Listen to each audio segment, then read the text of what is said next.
241 कह रहा है कि निम्नलिखित में से कौन से नेशनल मिशन ऑन लाइब्रेरीज के अंतर्गत कार्य समूह नहीं है, नहीं पूछ रहा है। तो इसके राइट आंसर की मैं बात करूं तो इसका राइट आंसर है ऑप्शन ए और बी सही है। ए और बी सही है, जो कि पुस्तकालय विषय वस्तु सृजन तथा समुदाय सूचना केंद्रों की राष्ट्रीय गणना करना और जो है राष्ट्रीय अभ्यासी पुस्तकालय की स्थापना तथा पुस्तकालयों में जो है नेटवर्किंग तथा सूचना संचार प्रौद्योगिकी का जो है अनुप्रयोग करना, बाकी ये सब नहीं है। तो चलिए आगे देखते हैं। अगला प्रश्न भी कूट से रिलेटिव है, अधिकतम प्रश्न आजकल यही आ रहे हैं। तो लिख रहा है कि निम्नलिखित में से क्या USA national library of medicine द्वारा प्रकाशित नहीं है। ध्यान दीजिए, USA national library of medicine द्वारा जो है प्रकाशित नहीं है। क्या ई मेडिसिन, पबमेड या मेडलाइन प्लग।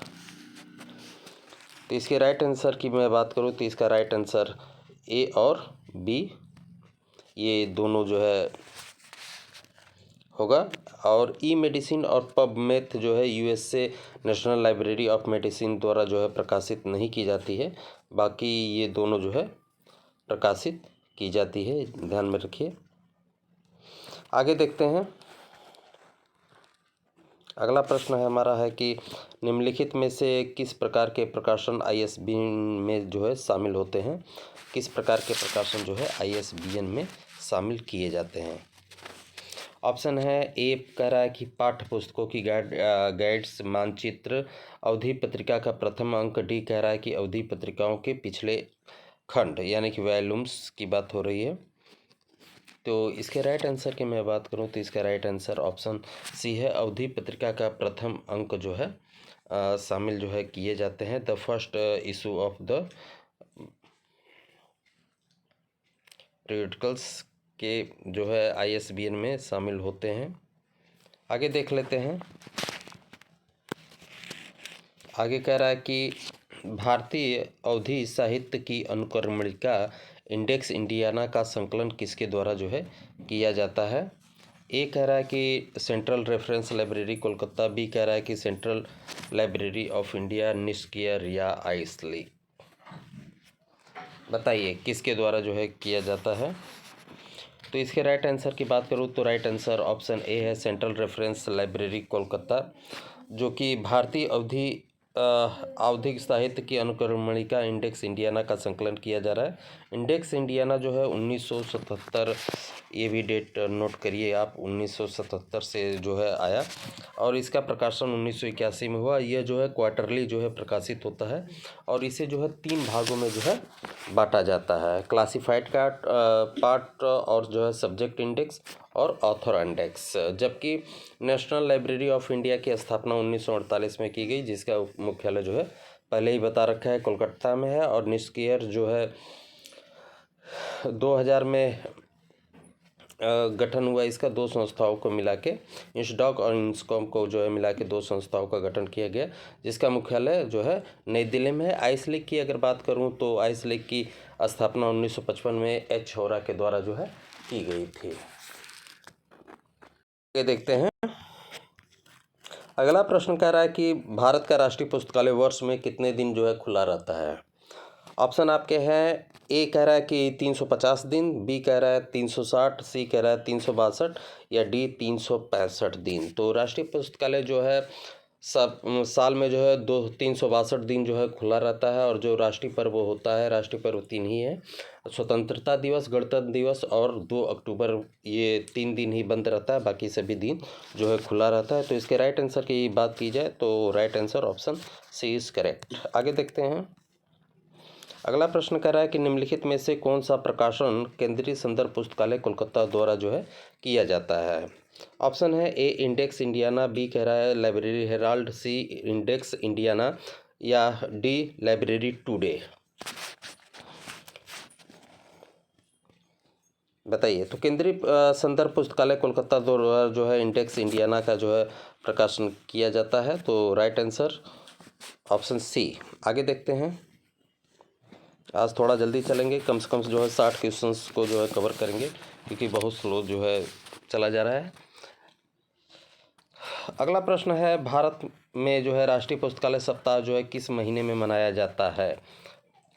क्वेश्चन फिर से पढ़ दे रहा हूँ। भारत में राष्ट्रीय पुस्तकालय सप्ताह किस महीने में मनाया जा रहा है? जनवरी, अप्रैल, अगस्त या नवंबर? बताइए। तो राइट आंसर की बात की जाए तो राइट आंसर ऑप्शन डी, 14 से जो है 20 नवंबर जो है मनाया जाता है। ये मैंने पहले ही बता दिया है कि ALA के द्वारा जो है 1958 में जो है पुस्तकालय सप्ताह का आयोजन किया गया था, और जो है अमेरिका में, अब भारत में जो है उसके 10 वर्षों के अंतराल के बाद जो है 1968 से किया जा रहा है। तो आगे देखते हैं। और ये जो है ILA के द्वारा जो है मनाया जाता है राष्ट्रीय पुस्तकालय सप्ताह। आगे देखते हैं। अगला प्रश्न कह रहा है कि राष्ट्रीय आयुर्विज्ञान पुस्तकालय जो है कहाँ स्थित है? बहुत ही नॉर्मल क्वेश्चन है। ऑप्शन आपके हैं चेन्नई, कोलकाता, दिल्ली, मुंबई। तो राइट आंसर ऑप्शन सी, ये दिल्ली में स्थित है। आगे देखते हैं अगले क्वेश्चन को। अगला क्वेश्चन कह रहा है कि भारतीय ग्रंथालय संघ का निर्माण जो है कब हुआ? ऑप्शन आपके हैं 1910, 1933, 1948, 1955।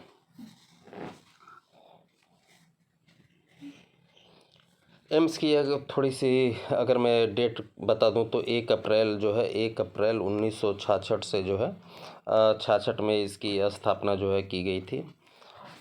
और ILA की बात करूं तो ये 12 सितंबर 1933 में जो है इसकी स्थापना की गई थी। स्थापना के समय जो है इसका मुख्यालय कोलकाता में स्थित था। आगे तो इसके राइट आंसर 1933। देखते हैं। इंडियन लाइब्रेरी रिव्यू डैश का ब्लॉक है। इंडियन लाइब्रेरी रिव्यू जो है किसका ब्लॉक है? ऑप्शन आपके हैं दिल्ली सार्वजनिक पुस्तकालय RRLF का है, या ILA का है, या नेशनल लाइब्रेरी कोलकाता का है। किसका है? ABCD। किसका राइट आंसर क्या होगा? किसका है? तो राइट आंसर की मैं बात करूं तो इंडियन लाइब्रेरी रिव्यू जो है भारतीय राष्ट्रीय पुस्तकालय कोलकाता का जो है ब्लॉक है। यह जो है समाचार का जो है एक इलेक्ट्रॉनिक संग्रह जो है होता है, जिसका प्रतिपादन जो है प्रोफेसर सुप्रिया चौधरी ने जो है अगस्त नोट कर लीजिए, अगस्त जो है 2011 में किया था इंडियन लाइब्रेरी रिव्यू ब्लॉक का निर्माण। आगे देखते हैं। अगला प्रश्न कह रहा है कि निम्नलिखित पुस्तकालयों की उसकी स्थापना के अनुसार व्यवस्थित कीजिए। ये क्वेश्चन जो है मैं बार बार जो है रिपीट कर चुका हूँ कि क्या क्या है। तो सबसे पुराना इसमें जो है रामपुर रजा लाइब्रेरी जो है दिखाई दे रहा है। रामपुर रजा लाइब्रेरी जो है 1774 में इसे जो है स्थापित किया गया था। और खुदा बख्श की अगर बात की जाए तो 1891। सेम डेट जो है कानी मेरा का भी है। और जो है नेशनल लाइब्रेरी जो है ये डी जो ऑप्शन है ये 1948 है। 1948 है। और DPL की अगर बात की जाए तो DPL जो है 1951 है। तो इसको देख लीजिए एक बार। सबसे लास्ट में जो है DPL होगा। तो इसके राइट आंसर की बात करूं तो राइट आंसर जो है ऑप्शन ए सही है। आगे देखते हैं। अगला प्रश्न है, ये तर्क से संबंधित है। आजकल यही क्वेश्चंस जो है पूछे ही जा रहे हैं। अभिकथन कर रहा है ये है कि सभी अकादमिक पुस्तकालय जो है मोबाइल प्लेटफार्म पर जो है अपनी सेवाएं जो है उपलब्ध कराते हैं। तर्क दिया गया है कि अकादमिक समुदाय मोबाइल ऐप के माध्यम से अधिक पुस्तकालय सेवाओं की जो है मांग करता है। उपयुक्त में से कौन सा सही है? ऑप्शन आप देखिए और इसके बताइए। तो ऐसा नहीं है कि अकादमिक पुस्तकालय जो है मोबाइल प्लेटफार्म पे जो है उपलब्ध कराते हैं, ऐसा कुछ नहीं है। लेकिन जो है इसमें अकादमिक समुदाय मोबाइल ऐप के माध्यम से अधिक पुस्तकालय सेवाओं की जो है मांग जो है करता है। तो इसके राइट आंसर ऑप्शन सी है। एक गलत है परंतु आर जो है सही है। आगे देखते हैं। अगला प्रश्न है कि अभिकथन है कि इंडियन नेशनल बिब्लियोग्राफी भारतीय प्रकाशनों का विस्तृत स्रोत नहीं है। तर्क दिया जाता है कि पुस्तक वितरण अधिनियम के अधीन भारतीय राष्ट्रीय पुस्तकालय कोलकाता को जो है प्रत्येक भारतीय प्रकाशन की एक प्रति करने का जो है अधिकार है। उपयुक्तों में से कौन सा कथन सही होगा, यही पूछ रहा है आपसे। तो इसके राइट आंसर की बात करूँ तो राइट आंसर जो है ए गलत है, परंतु आर सही है। आगे देखते हैं। अगला प्रश्न है, कह रहा है कि निम्नलिखित में से कौन सा पुस्तकालय विज्ञान के चतुर्थ सूत्र का निहितार्थ नहीं है। तो ऑप्शन आप देख ही रहे हैं कि ऑप्शन इसका डी है, ग्रामीण पुस्तकालय सेवाएं जो है ये नहीं है चतुर्थ सूत्र में। चतुर्थ सूत्र जो है कह रहा है कि समय की बचत के बारे में कहा जा रहा है, जबकि वर्गीकृत व्यवस्था, भंडार कक्ष, संदर्शिकाएँ और निर्गम विधि जो है चतुर्थ सूत्र का जो है लेना देना है। डॉक्टर रंगनाथन द्वारा जो है पुस्तकालय विज्ञान के 5 सूत्रों का प्रतिपादन जो है 1928 में किया गया था और जो है इसे 1931 में जो है इसे प्रकाशित किया गया था। चतुर्थ सूत्र जो है पाठक के समय के बचाने से है। आगे देखते हैं। अगला प्रश्न कह रहा है कि थोड़ा सा जूम कर लिया जाए। अगला प्रश्न कह रहा है पुस्तकालय विज्ञान के 5 सिद्धांत प्रथम कब प्रकाशित हुए। तो ये मैंने अभी आपको ऊपर बता ही दिया है कि ये 1931 में जो है प्रकाशित हुए और जो है ये जो ऑप्शन ए है इसमें जो है इसको जो है प्रतिपादन किया गया था, लेकिन प्रकाशित जो है 1931 में किया गया था। पुस्तकालय विज्ञान के 5 सूत्र जो है आप नोट करना चाहें तो कर सकते हैं। पुस्तकालय जो है प्रयोगार्थ है, और दूसरा कह रहा है कि प्रत्येक पाठक को उसकी पुस्तक मिले। तीसरा कह रहा है प्रत्येक पुस्तक को उसका पाठक मिले, सेम उल्टा हो जाएगा। चौथा है समय बचाने से संबंधित है, और पाँचवा जो है पुस्तकालय वर्धनशील संस्था है। तो इस चीज़ को भी आप नोट डाउन करके रखिए। आगे है कि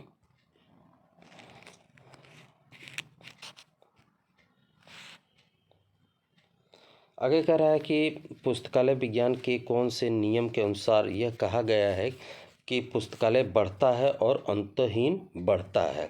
तो बढ़ना, जब भी आप कोई घर भी बनाते हैं तो उसको देखिए, आज उसमें थोड़ा सा सामान है, धीरे धीरे करके वो जो है ज़्यादा सामान होते जाता है, धीरे धीरे वो चीज़ फैलते जाता है, और जो चीज़ पुरानी होती है हम उसे जो बाहर कर देते हैं। तो उसको लाइब्रेरी साइंस की भाषा में जो है वीडिंग आउट कहा जाता है। ये भी आप ध्यान रखिए, वीडिंग आउट कहा जाता है। और बढ़ने के स्थान पे जो है 5वें नियम का जो है प्रयोग किया जाता है। जितने भी बढ़ने से संबंधित हमारा रहेगा वो जो है 5वें नियम में रहेगा। क्योंकि जो है इसका अर्थ यही है कि पुस्तकालय जो है लगातार बढ़ने वाली संस्था होना चाहिए, न कि जो है थमने वाली।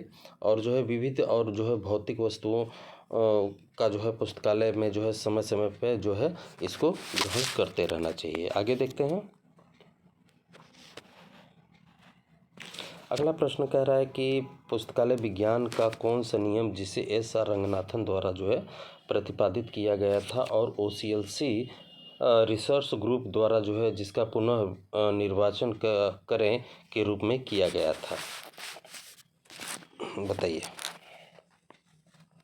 तो पुस्तकालय विज्ञान का पहला सूत्र जो है, जो बुक्स आर फॉर यूज, यानी कि पुस्तकें प्रयोगार्थ हैं, जिसे रंगनाथन ने जो है प्रतिपादित किया था, और OCLC रिसर्च ग्रुप जिसका पुनः निर्वाचन भौतिक और डिजिटल सामग्री के परिधान के लिए जो है आवश्यक भौतिक और तकनीकी अवसंरचनाओं को जो है विकसित करने के रूप में किया गया था।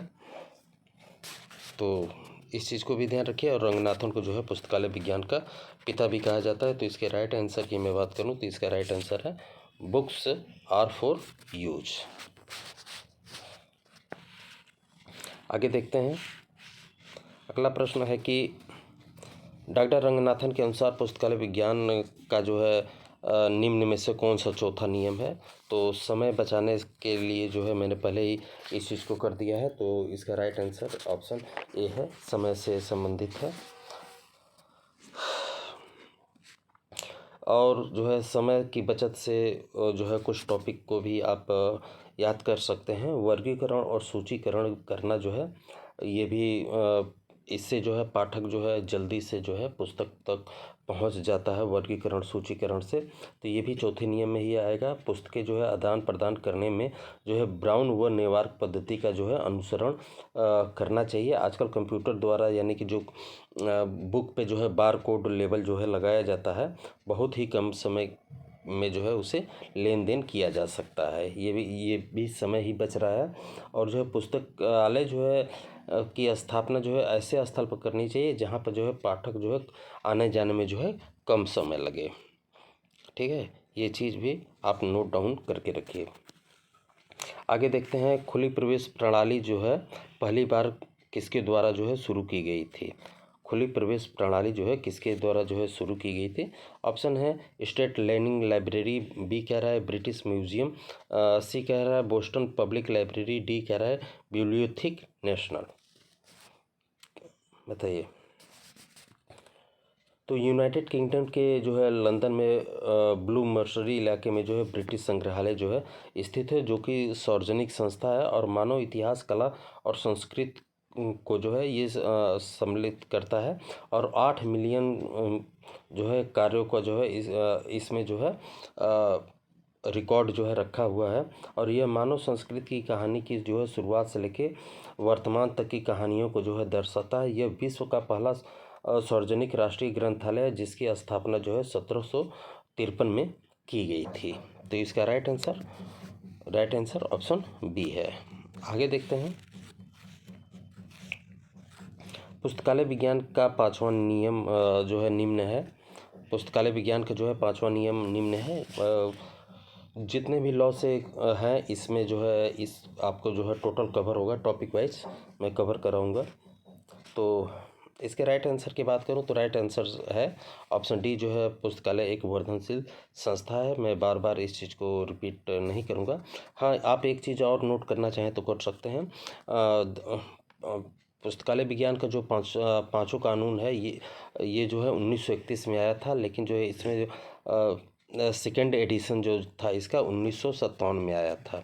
ये भी आप ध्यान रखिए, सेकेंड एडिशन जो है 1957 में इसे प्रकाशित किया गया था। आगे देखते हैं, आगे कह रहा है कि जो है पुस्तकालय अधिनियम की आवश्यकता पर पुस्तकालय विज्ञान का कौन सा सूत्र अधिक बल देता है। अधिनियम की बात यहाँ पर हो रही है। तो अधिनियम ऑप्शन है चतुर्थ नियम, तृतीय नियम, द्वितीय नियम, प्रथम नियम। तो इसके राइट आंसर की मैं बात करूँ तो राइट आंसर ऑप्शन सी द्वितीय नियम जो है अधिनियम की बात करता है, क्योंकि राज्य का ये दायित्व है कि वह अपने स्थानीय नागरिकों को जो है मुफ्त में पुस्तकें उपलब्ध कराए, और ये यूनेस्को का भी लोगो है। आगे देखते हैं, अगला प्रश्न है कि विस्तार सेवाओं का आयोजन करके पुस्तकालय विज्ञान के कौन सा सूत्र जो है संतुष्ट करता है विस्तार सेवाओं को।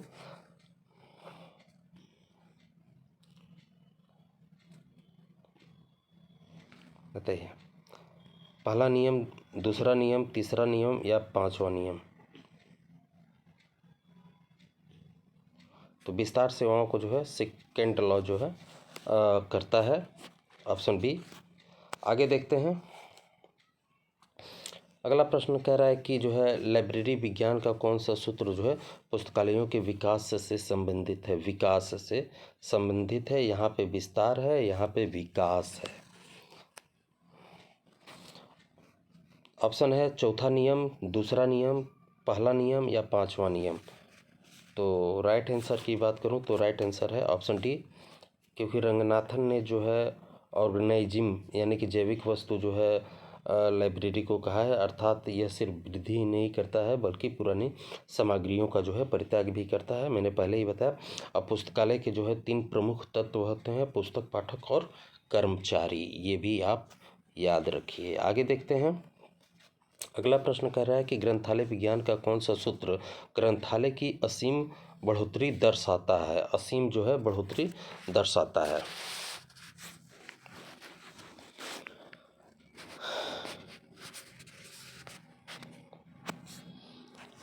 बताइए। तो राइट आंसर है 5वां नियम जो है। 5वां नियम जो है कह रहा है कि पुस्तक की जो है जीवित जो है सत्ता है, ये इस चीज़ को भी इंगित करता है। यह सूत्र जो है पुस्तकालय विकास से जो है संबंधित है और सीडी रोम की भी जो है व्यवस्था करता है, और जो है जो पुस्तकें उपयोग में नहीं है उसको जो है छाँटने की भी वकालत करता है, और ये जो है बाल एवं प्रौढ़ विकास की भी बात करता है। इस चीज़ को भी आप ध्यान में रखिए। आगे देखते हैं। अगला प्रश्न कह रहा है कि जो है लाइब्रेरी साइंस के 5 कानून जो है पहली बार जो है प्रकाशित किए गए थे, तो इसको मैंने जो है बता ही दिया है, बार बार बताने की कोई आवश्यकता नहीं है। 1931 इज राइट आंसर। अगला कि लाइब्रेरी साइंस के 5 कानून पहली बार कब प्रकाशित हुए। लाइब्रेरी साइंस के जो 5 लॉज हैं वो प्रकाशित कब हुए। देखिए जो है प्रतिपादन तो 1928 में हुआ था, 1928 में हुआ था। इसमें ये ज़्यादा समय लेने वाला क्वेश्चंस नहीं है, तो इसको जो है इतना लंबा नहीं खींचने की ज़रूरत है। तो इसके राइट आंसर की बात करूँ तो इसका राइट आंसर 1931 है। यहाँ पे option C is right answer. ठीक है, थोड़ी सी इसके बात तो पहला नियम जो है पुस्तकें उपयोग के लिए हैं। दूसरा कहता है कि पाठक को उसकी प्रत्येक पाठक को उसकी पुस्तक मिले। तीसरा नियम है कि प्रत्येक पुस्तक को उसका पाठक मिले। सी में जो है कंडीशन उल्टा हो जाएगा। चौथा कहता है कि समय का बचत की जाए पाठकों की, क्योंकि उनका समय बहुमूल्य है, और ऐसा ही मैं भी करता हूँ। वन लाइनर क्वेश्चन आप देख सकते हैं कि सीधा क्वेश्चन आंसर पुटअप करता हूँ ताकि आपका समय कम से कम मैं बर्बाद कर पाऊँ। मैं अधिक बर्बाद आप लोगों का समय कर रहा हूँ, इसीलिए शायद आप लोग जो है लाइक नहीं करते हैं चैनल को। है कि पुस्तकालय एक वर्धन है, तो ये जीके महाकुंभ का चैनल आपका है, ये आप लोगों के लिए हमेशा वर्धनशील ही रहेगा। तो इसका राइट आंसर ऑप्शन सी है। आगे देखते हैं। अगला क्वेश्चन कह रहा है कि ऑप्शन तो आप लोग देख ही लिए हैं। पुस्तकालय विज्ञान का कौन सा नियम पुस्तकालय के कार्य घंटों पर जोर देता है, यानी कि कितने घंटे जो है ये खुलना चाहिए, इस पे जोर देता है। तो समय की जो बात की जाती है लाइब्रेरी साइंस में, वो जो है चौथे नियम पे की जाती है। इसमें जो है पाठक का समय बचाना बहुत ही महत्वपूर्ण होता है। सारी चीज़ें छोड़ के जो है उसके समय, क्योंकि समय जो है बेशकीमती होता है, और जो है वो टाइम हर व्यक्ति के पास जो है नहीं रहता है, इसलिए उसके समय पे टोटल फोकस करना चाहिए। तो ऑप्शन डी। इसमें अगला प्रश्न है कि ऑप्शन ए है, इसका आप लोग देख ही लिए। अभिकथन कह रहा है कि अनुक्रमणीकरण तथा सारकरण सेवाएं पुस्तकालय विज्ञान के चतुर्थ सूत्र की पूर्ति करती है, और जो है तर्क दिया जा रहा है कि ये सेवाएं प्राथमिक पत्रिकाओं के स्थापन के रूप में जो है कार्य करती है। तो अनुक्रमणीकरण जो है और सारकरण यानी कि इंडेक्सिंग और अब्स्ट्रैक्टिंग सर्विस एक ऐसी सेवा है जो दस्तावेजों को संक्षिप्त या सार करती है, और जो है संदर्भित दस्तावेजों के विवरण को जो है निर्दिष्ट करती है। उत्पाद अवसर पर जो है एक मूर्त पत्रिका का जो है और ग्रंथ सूची का जो है सूचकांक होता है, जो एक विषय ग्रंथ सूची या ग्रंथ सूची डेटाबेस हो सकता है। तो इसका राइट आंसर ऑप्शन ए है, जो है ए सत्य है परंतु आर गलत है। तो ये फोर्थ लॉ में जो है समय जो है इसमें बचेगा। आगे देख लेते हैं। आगे है कि पुस्तकालय विज्ञान के किस सूत्र को जो है संतुष्ट करते हुए हम सूची पत्रक पर जो है वर्गांक जो है पेंसिल से लिखते हैं। सूची पत्रक पर जो है ये लॉ से रिलेटिव आज जितने भी क्वेश्चंस रहेंगे ये लाइब्रेरी साइंस के लॉ से रिलेटिव क्वेश्चंस आज रहेंगे। तो बताइए, प्रथम सूत्र, द्वितीय, तृतीय या पंचम, बताइए। तो इसका राइट आंसर ऑप्शन डी पंचम सूत्र है, पेंसिल, क्योंकि ये संबंधित है। तो वर्धनशील संस्था आपको पता है कि पुस्तकालय जो है जीवित सत्ता है और हमेशा जो है ये विकास जो करता रहेगा और जो है पुरानी पुस्तकें जो है पुस्तकालय से जो है आउट होती रहेंगी। आगे देख लेते हैं। आगे क्वेश्चन नीचे है, पैराग्राफ से चेंज हो रहा है। ग्रंथालय विज्ञान का कौन सा नियम अनुपयोगी पुस्तकों को जो है पुस्तकालय से बाहर निकालने पे बल देता है? तो ये मैंने अभी जस्ट ऊपर ही बताया। तो द्वितीय नियम, तृतीय, चतुर्थ, आपके टोटल कन्फ्यूजन जो है दूर हो जाएंगे। तो पंचम नियम, तो इस राइट आंसर सी में लेने की ज़रूरत नहीं है। तो ये पंचम नियम से संबंधित है। आगे देख लेते हैं।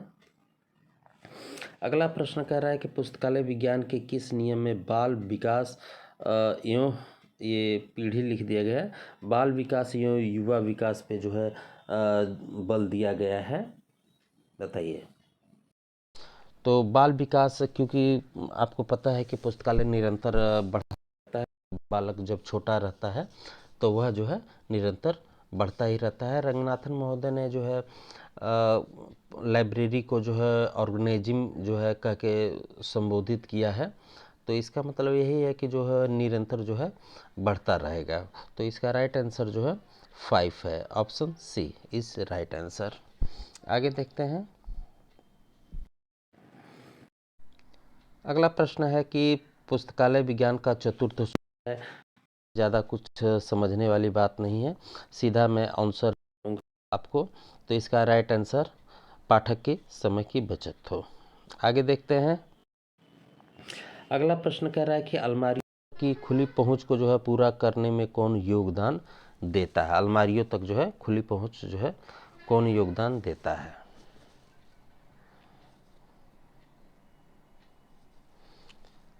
तीसरा, पहला, दूसरा, इनमें से कोई नहीं। देखिए दोस्तों, जब लाइब्रेरी में जो है आप मान लीजिए हिस्ट्री की बुक लेने आया और वहाँ पे जो है सिविक्स की भी बुक रखी है या सोशलॉजी की बुक रखी है, तो उससे रिलेटिव चीज़ें हो सकती है। तो पुस्तक वो पाठक जो है हिस्ट्री के साथ जो है उसको भी देख सकता है। समाज से रिलेटिव जो है हिस्ट्री जो है समाज से ही बनती है और समाज जो है अलग टॉपिक है, हिस्ट्री अलग टॉपिक है, लेकिन दोनों जो है एक दूसरे के पूरक हैं। तो उन किताबों का भी पाठक जो है चयन कर सकता है। तो इसके लिए जो है तीसरा लॉ है, क्योंकि लाइब्रेरी साइंस में ये तीसरे में कहा गया है कि प्रत्येक पुस्तक को उसका पाठक मिले। अगर पाठक जो है वहाँ तक जा रहा है तो एक के साथ जो है दो काम कर सकता है। खुली पहुँच, ओपन एक्सेस सिस्टम में जो है तीसरे सूत्र की पूर्ति की जा सकती है। आगे देखते हैं। अगला प्रश्न है, सभी के लिए पुस्तकों का संस्करण भिन्न है। सभी के लिए पुस्तकों का संस्करण भिन्न है, बताइए। दूसरा नियम, तीसरा नियम, पहला, या इनमें से कोई नहीं? तो जो इसमें दूसरा लॉ दिया गया है सभी के लिए, दूसरा कानून जो है सभी के लिए पुस्तकों का संस्करण भिन्न है, यह सूत्र जो है पुस्तकालय सहयोग पर बल देता है। यह प्रावधान करता है कि पुस्तकालय सेवा जो है चलाना सरकार का दायित्व है। यह सूत्र पाठक की स्वतंत्रता के बारे में समर्थन करता है तथा यह सूत्र नेत्रहीन, दिव्यांग या कृषक जो भी है, जो किसान वगैरह होते हैं, उनकी डिमांड अलग रहेगी, नेत्रहीनों के लिए डिमांड अलग रहेगी। सबकी अपनी अपनी जो है अलग पढ़ने की इच्छा होती है। तो ये दूसरे लॉ से जो है रिलेटिव है। आगे देखते हैं कि अगला कह रहा है कि पुस्तकालय विज्ञान के किस कानून का निहितार्थ पुस्तकालय भवन का स्थान है? पांचवा, तीसरा, पहला या चौथा, बताइए। तो जो है इसमें ऑप्शन जो दे रखा है सी इसका राइट आंसर है। जो है लाइब्रेरी साइंस में ये चीज़ 5 कानून जो बने थे महोदय के द्वारा, जो है इसमें ये कहा गया है कि ऐसे स्थान का चुनाव न करें जहाँ पे पाठक न पहुँच पाए। लाइब्रेरी ऐसी जगह पे होनी चाहिए जहाँ पे पाठक आसानी से पहुंच जा सके और उनके खुलने का बंद होने का समय भी उनके अनुसार स्थानीय समुदाय के अनुसार होना चाहिए, न कि लाइब्रेरी के अनुसार। क्योंकि लाइब्रेरी उनके लिए बनाई गई है, न कि लाइब्रेरी के लिए ही बनाई गई है। तो इसका राइट आंसर ऑप्शन सी है। आगे देखते हैं कि किस वर्ष पुस्तकालय विज्ञान के 5 कानून जो है प्रकाशित हुए। तो ज़्यादा घूमने की ज़रूरत नहीं है, तो इसका राइट आंसर ऑप्शन सी 1931। ये क्वेश्चन बार बार रिपीट आपको इसलिए हो रहे हैं क्योंकि आपको ये पूरी चीज़ें जो है याद होनी चाहिए। लाइब्रेरी साइंस के कानून से संबंधित 2 क्वेश्चन आपके 110% आएंगे, इस चीज़ को तो आप लिख लीजिए। अगला है कि पठन सामग्री और कुशल संरक्षण का विशिष्ट संगठन निहितार्थ है, किसमें है? चतुर्थ सूत्र में, तृतीय में, द्वितीय में, या इनमें से कोई भी नहीं।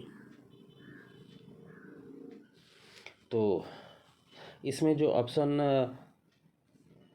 ए दे रखा है, इसका राइट आंसर है पुस्तकालय विज्ञान का चतुर्थ जो नियम है उसमें है, क्योंकि चतुर्थ नियम यह कहता है कि पुस्तकालय अनुक्रमणीकरण और सारकरण से संबंधित है और यह पुस्तक की फैकल्टी सर्विस से जो है संबंधित है। इस नियम में जो है स्टॉक रूम गाइड का प्रावधान किया जाना चाहिए। इसके अनुसार जो है पाठक के मन में उठने वाली जिज्ञासा को पूरी करना जो है लाइब्रेरियन का कर्तव्य है। अगर जो है उसकी जिज्ञासा हम शांत नहीं कर पा रहे हैं तो कहीं ना कहीं लाइब्रेरी का महत्व जो है क्षीण होता है।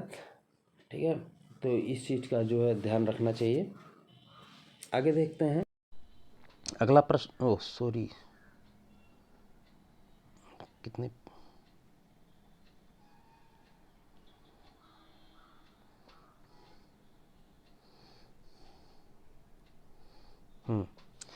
एक पुस्तकालय की खुली पहुंच प्रणाली से संबंधित है, तो इसका राइट आंसर ऑप्शन डी है, पुस्तकालय विज्ञान का तीसरा नियम। क्योंकि ओपन एक्सेस सिस्टम मैंने आपको अभी बताया कि जो है हिस्ट्री की बुक चाहिए तो वहाँ पे वो जाके कुछ और भी किताबों को जो है देख सकता है, ले सकता है अपने पसंद की। आगे देखते हैं कि पुस्तकालय विकास हेतु होता है और अंतहीन विकसित होता है, किस नियम में कहा गया है? विकसित और अंतहीन जो है हमेशा विकसित ही होता रहता है। तो ये भी बहुत आसान सा क्वेश्चन है। तो ये जो है 5 लॉ से संबंधित है, इस चीज़ को ध्यान में रखिए, 5 लॉ से ही संबंधित है। इसमें जो है किताबें जो है उपयोग में नहीं है उसकी जो है छटैया कर दी जाती है। यह नियम जो है प्लानिंग, मैनेजमेंट और संगठन से संबंधित है तथा सूचना गतिशीलता और अनंत और अविरल के जो है बारे में जो है व्याख्या करती है। इसमें सीडी रोम के आवश्यकता के बारे में बताया गया है। ठीक है, आगे देखते हैं। अगला कह रहा है कि पुस्तकालय विज्ञान का कौन सा सूत्र पुस्तकालय में अप्रयुक्त पदार्थों की छंटनी की वकालत करता है? अगर इसको आपने बढ़िया से पढ़ लिया तो जो है फिर आपका कोई ज़रूरत नहीं है अदर चीज़ पढ़ने की। तो राइट आंसर ऑप्शन बी है, बार बार किसी इसको जो है रिपीट करने की ज़रूरत नहीं है। अगला प्रश्न है, प्रथम नियम के अनुसार ग्रंथालय का स्थान जो है निर्धारित किया जाना चाहिए कहाँ पे? बीच स्थान में, सुदूर, नगर के कोने में, सुविधाजनक दूरी पर। तो इस चीज़ को अभी थोड़ी देर पहले मैंने जो है आपको एक्सप्लेन किया था, बताइए।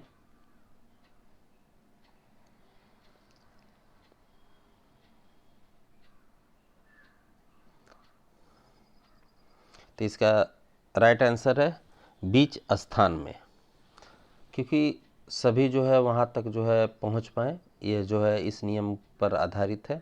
लाइब्रेरी का स्थान जो है ऐसे जगह पर होना चाहिए जो समुदाय के लिए जो है आसानी से उपलब्ध हो। आगे देखते हैं अगला क्वेश्चन। अगला क्वेश्चन कह रहा है कि ग्रंथालय विज्ञान के 5 नियम में प्रकाशित किए गए, तो 1931 में। आगे देखते हैं पुस्तकालय अध्यक्ष की स्मृति हेतु पुस्तकालय विज्ञान से संबंधित नियम है। Library law of library science related to grow of library, बताइए किससे संबंधित है? तो ये समृद्धि जहाँ पे आ जा रही है, ये पांचवा नियम बढ़ने की ही बात की जा रही है। आगे देखते हैं कि पुस्तकालय विज्ञान का तीसरा नियम इससे संतुष्ट होता है। खुली अधिगम प्रणाली से, उद्धृ दर से, पुस्तक अभिग्रहण नीति से या बंद अभिगम प्रणाली से, बताइए।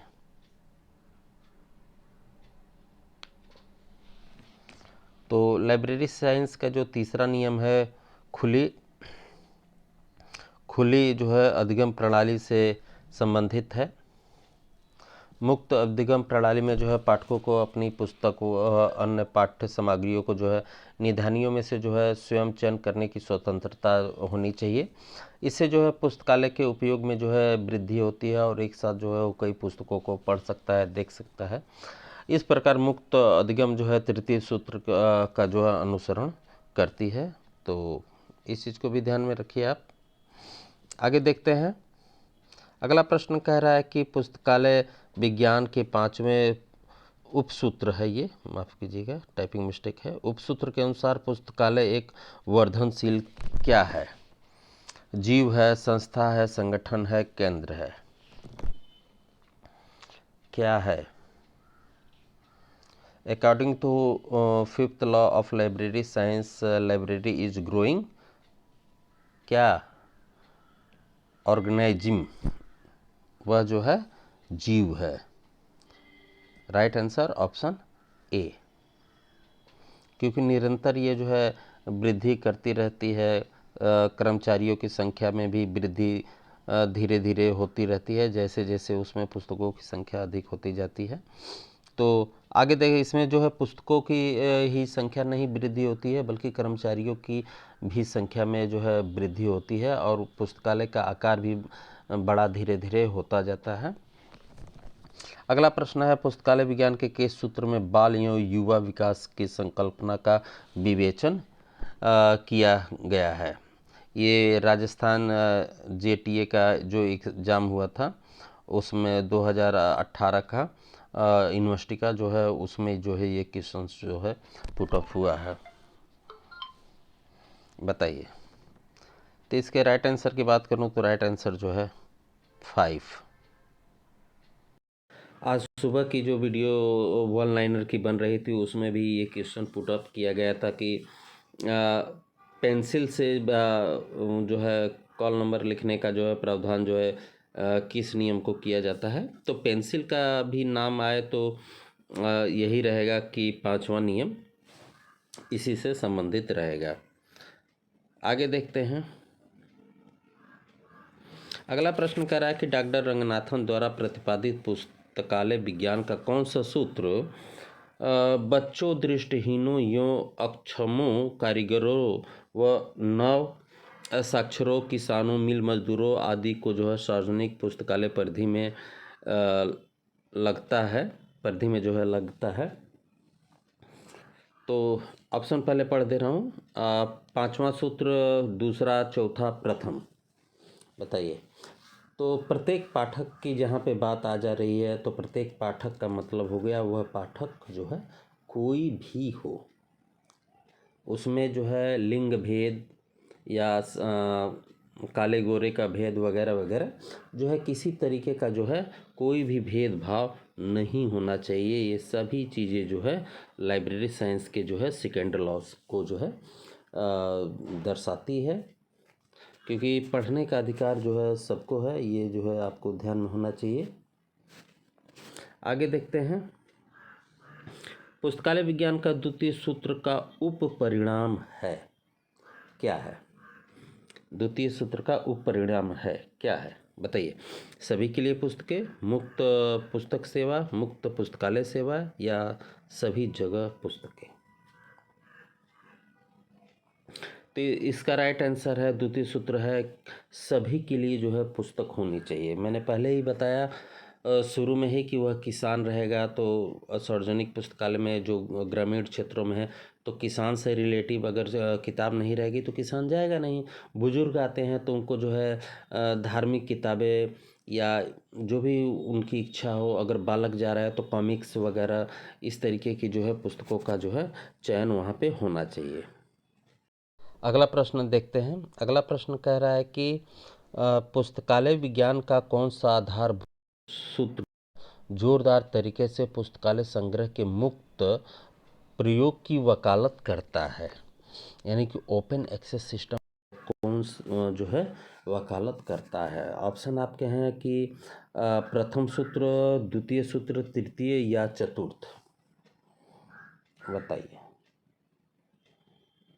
मैंने पूरी डिटेल में आपको जो है इसे बता दिया है, तो इसका राइट आंसर ऑप्शन सी, क्योंकि ओपन एक्सेस सिस्टम जो है उसी से रिलेटिव है।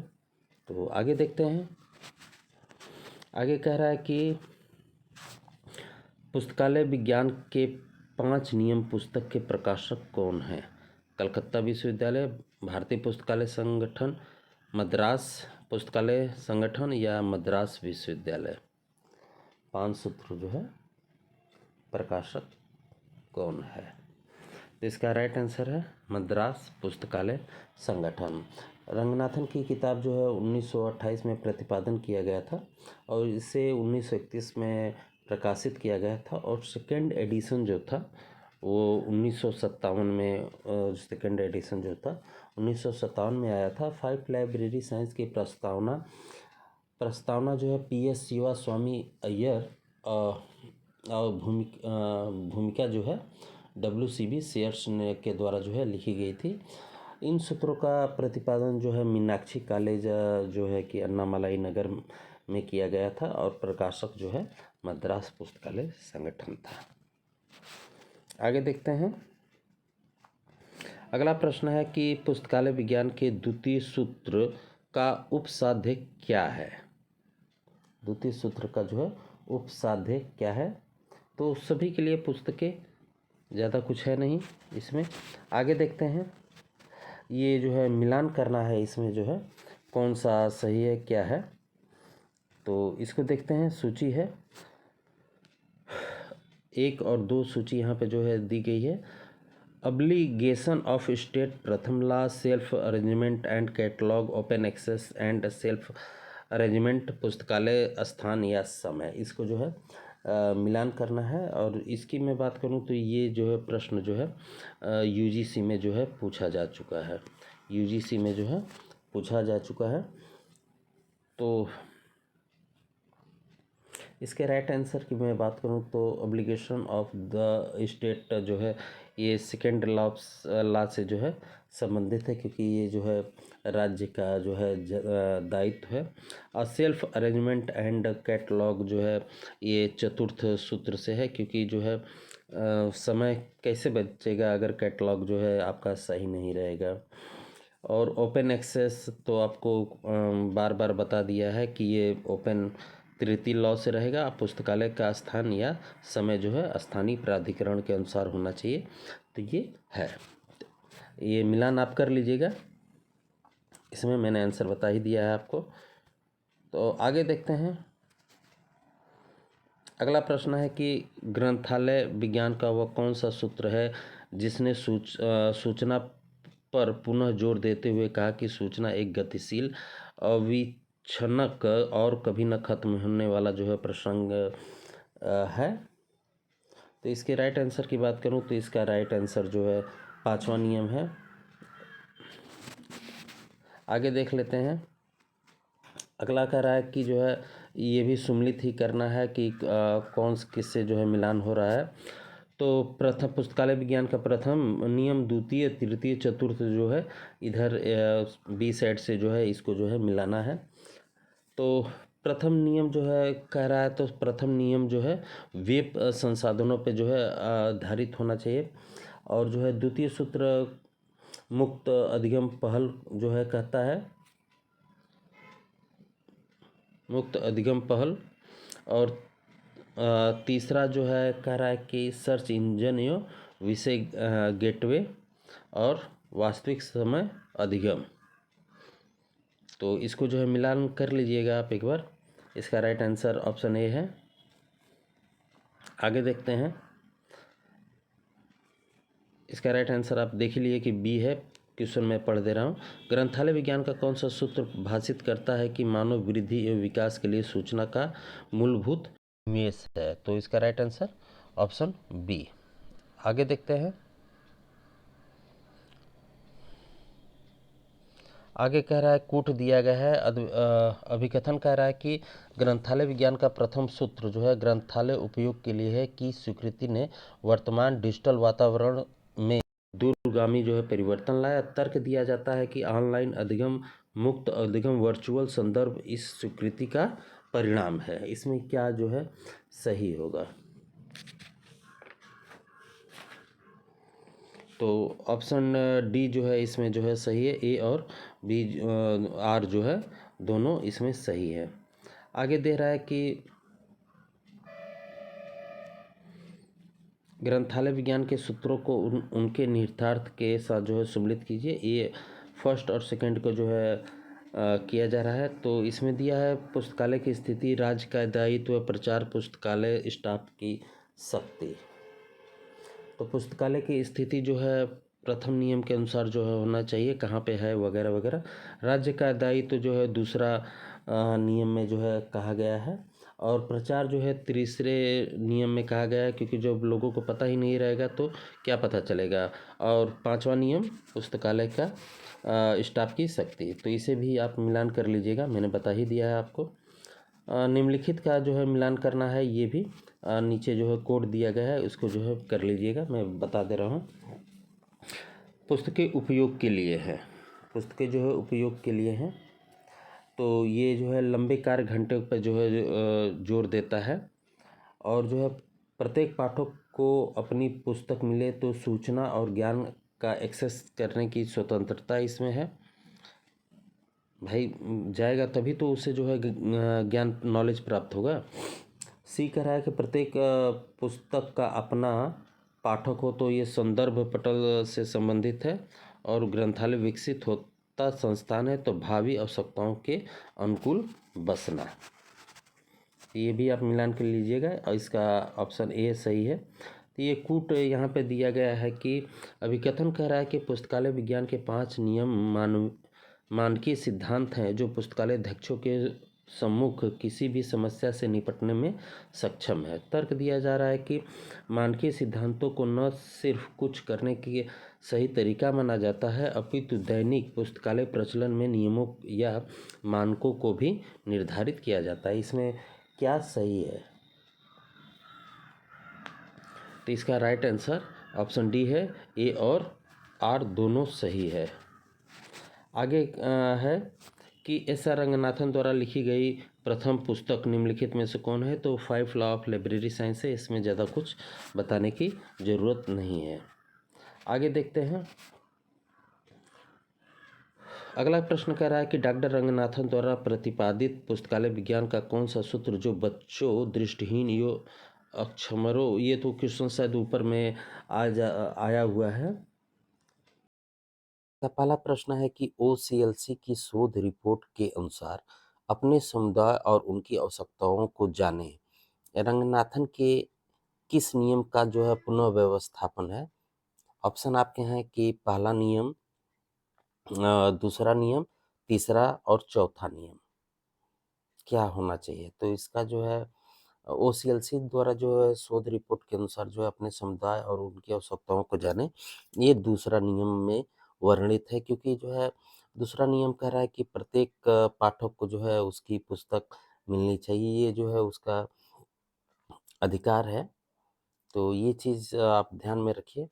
आगे देखते हैं इसके बारे में। लाइब्रेरीज लॉ के बारे में जो है मैंने पहले ही आप लोगों को जो है टोटल डिटेल जो है बता ही दिया है। तो ये जो है कूट है, 1 से 2 को जो है मिलाना है। आप यूजीसी वगैरह किसी के भी एग्जाम दे रहे हो, इसमें जो है हर तरीके के प्रश्नों को मैंने सम्मिलित जो है किया हुआ है। तो पहला कह रहा है कि मूल शोध सूची ए से बी को जो है मिलान करना है। मूल शोध, अनुप्रयुक्त शोध, शोध कार्य, संरक्षण कार्य। तो बताइए। तो मूल शोध जो होता है ये जो है पुस्तकालय विज्ञान के 5 नियमों से रिलेटिव है। अनुपयुक्त शोध जो है पुस्तकालय विज्ञान में मापन तकनीक का जो है उपयोग करने के लिए जो है होता है। इसका जो है बी का जो है बी ही होगा। और शोध कार्य जो है जो है जेएनयू पुस्तकालय में पत्रिका संग्रहण में लुप्तांश की जो है समस्या से है। शोध सर्वेक्षण जो है दिल्ली के पब्लिक के स्कूलों में पुस्तकालय का उपयोग से है। तो इसका राइट आंसर ऑप्शन ए ही है। इसका राइट आंसर ऑप्शन ए ही है। आगे देख लेते हैं। आगे कह रहा है कि पुस्तकालय विज्ञान के 5 सूत्रों में से उस सूत्र की पहचान कीजिए जिनको रंगनाथन ने अपने लेखन library science and scientific method में तुच्छ या घिसा-पिटा बताया है। ऑप्शन आपके हैं पहला, दूसरा, तीसरा या पांचवा।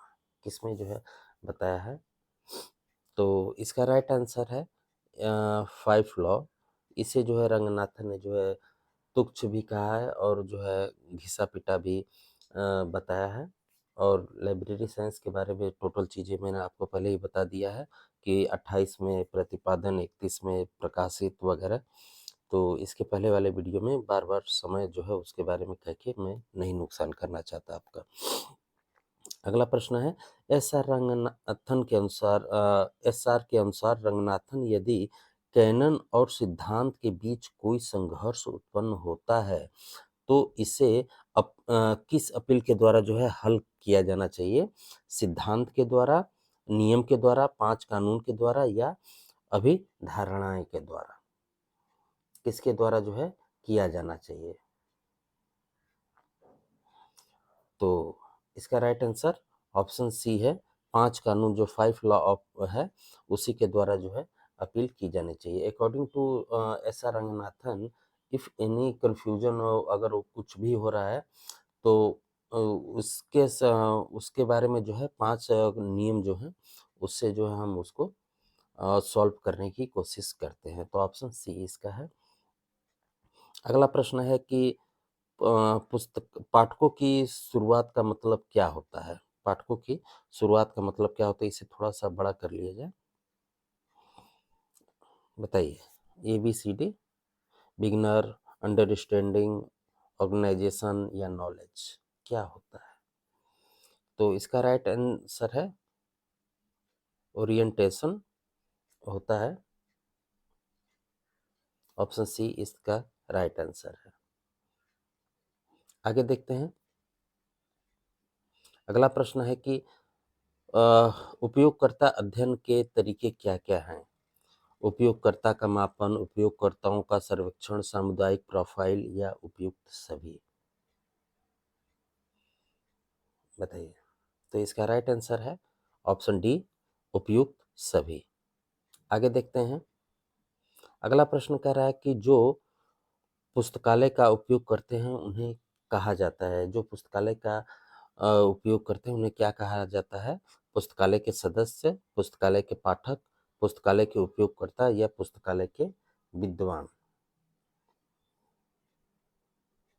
बताइए। सी का। तो इसका राइट आंसर है ऑप्शन सी, पुस्तकालय के उपयोगकर्ता। आगे देखते हैं। अगला प्रश्न कह रहा है कि अगला प्रश्न कह रहा है कि विवरण संभावनाओं एवं उपभोक्ताओं के साथ संबंध निर्माण की एक प्रक्रिया है ताकि लाभ के साथ उत्पादों एवं सेवाओं को जो है विकसित एवं प्रोत्साहित किया जा सके। यह परिभाषा जो है किसने दी है? बताइए। क्लस्टर ने दी है, क्रिस गेरेट ने दी है, सेल्ली फाल्सकोव ने दी है या सेम डेरक ने दी है? इंपॉर्टेंट क्वेश्चन है। विवरण संभावनाओं एवं उपभोक्ताओं के संबंध में जो है निर्माण की एक प्रक्रिया है ताकि लाभ के साथ उत्पादों एवं सेवाओं को जो है विकसित एवं प्रोत्साहित किया जा सके। यह परिभाषा किसने दी है? तो ऑप्शन इसका है ऑप्शन बी, क्रिस गेरेट ने दी है। आगे देखते हैं। अगला प्रश्न कह रहा है कि पुस्तकालय के संदर्भ में कौन सी विवरण की पूर्व अपेक्षा नहीं है? पुस्तकालय के संबंध में कौन सी विवरण की अपेक्षा नहीं है? ऑप्शन ए कह रहा है कि पूर्ण विकसित पुस्तकालय, बी कह रहा है कि उपयोगकर्ताओं की प्रतिक्रिया न लेना, सी कह रहा है कि उपयोगकर्ता की संतुष्टि, या डी कह रहा है कि सतत उत्पादों की पूर्ति। तो इसका राइट आंसर है ऑप्शन बी। इसका राइट आंसर है उपयोगकर्ताओं की प्रतिक्रिया जो है, फीडबैक नहीं लेना जो है इसका मतलब है। पुस्तकालय के मामले में उपयोगकर्ताओं की जो है इच्छा को जानना लाभप्रद जो है होता है, कि उपयोगकर्ता के लिए जो है बाधाओं को कम करे और उपयोगकर्ताओं की जो है आवश्यकताओं को प्रभावी ढंग से जो है संतुष्ट करने के लिए सावधानी पूर्व जो है एक योजना बनानी चाहिए। विवरण इतना बुनियादी है कि पुस्तकालय के भीतर एक अलग कार्य जो है नहीं माना जा सकता। इसका यही मतलब है। आगे देखते हैं। आगे कह रहा है कि उपयोगकर्ता अध्ययनों को निम्नलिखित 3 श्रेणियों में किसने श्रेणीबद्ध किया है? उपयोगकर्ता अध्ययन जो है, वो उसको जो है 3 श्रेणियों में किसने क्रमबद्ध किया है? तो 3 श्रेणियाँ मैं आपको वो भी यहाँ पे टाइप कर दिया हूँ। व्यवहार अध्ययन, अध्ययन या सूचना प्रवाह अध्ययन। किसने? पहला है मोरिस बी लाइन, बी है मेजल, सी है क्रोनिन। बताइए। तो जो इसमें क्रोनिन है, इन्होंने जो है क्रोनिन बी है, क्रोनिन नहीं है, ये मेजल है, माफ कीजिए, मेजल है, क्रोनिन नहीं है, ये मेजल है। मेजल के द्वारा जो है श्रेणीबद्ध किया गया है। व्यवहार अध्ययन, उपयोगकर्ता अध्ययन और सूचना प्रवाह अध्ययन मेजल के द्वारा जो है दिया गया है। आगे देखते हैं। अगला कह रहा है कि उपयोगकर्ता अध्ययन, एक मिनट, उपयोगकर्ता अध्ययन पर शोध यानी कि CRUS के लिए केंद्र की स्थापना की गई। तो ब्रिटिश पुस्तकालय द्वारा, लाइब्रेरी ऑफ कांग्रेस के द्वारा, इफ्ला के द्वारा या ILA के द्वारा? भारतीय राष्ट्रीय पुस्तकालय वही ILA ही है। तो जो CRUS है, इसका पूरा नाम है centre for research on user study. आप नोट कर लीजिए, एक बार फिर से मैं बोल दे रहा हूँ। Centre for research on user study ने जो है 5 जनवरी, डेट भी नोट कर लीजिए, 5 जनवरी 1976। मोबाइल पे जो है टाइप करना दोस्तों पॉसिबल नहीं है, इतने संसाधन जो है अभी पर्याप्त नहीं है मेरे पास कि मैं डिजिटल बोर्ड का उपयोग कर पाऊँ। तो 1976 को जो है सेल्फिड विश्वविद्यालय, वो भी नोट करिए, सेल्फिड विश्वविद्यालय से जुड़े एक स्वतंत्र अनुसंधान संस्थान के रूप में जो है इसका संचालन शुरू किया गया था, और ब्रिटिश लाइब्रेरी से जो है अनुदान के द्वारा जो है अपने 5 वर्षों के लिए वित्त पोषित जो है किया। ब्रिटिश लाइब्रेरी यूनाइटेड किंगडम का जो है राष्ट्रीय पुस्तकालय है और सूचीबद्ध कैटलॉग की संख्या से दुनिया का सबसे बड़ा राष्ट्रीय पुस्तकालय है। यह एक प्रमुख शोध लाइब्रेरी भी है। ठीक है, तो इसका राइट आंसर ऑप्शन ए है। ठीक है, ब्रिटिश पुस्तकालय द्वारा। किसकी? CRUS VS। आगे देखते हैं। आगे कह रहा है पाठकों की शुरुआत का अर्थ है। पाठकों की शुरुआत का मतलब क्या होता है? अभिविन्यास, ज्ञान, शुरुआत या ग्रहण शक्ति। तो अभिविन्यास जो है होता है शुरुआत का मतलब। आगे देखते हैं उपयोगकर्ता प्रोफाइल क्या है। उपयोगकर्ता जो है प्रोफाइल क्या है? What is user profile? Option A कह रहा है कि उपयोगकर्ता आवश्यकताओं की संपूर्ण विवरण, पुस्तकालय के उपयोग का एक विवरण, पुस्तकालय फाइलों की एक सूची या उपयोगकर्ताओं की एक सूची। बताइए उपयोगकर्ता प्रोफाइल क्या है?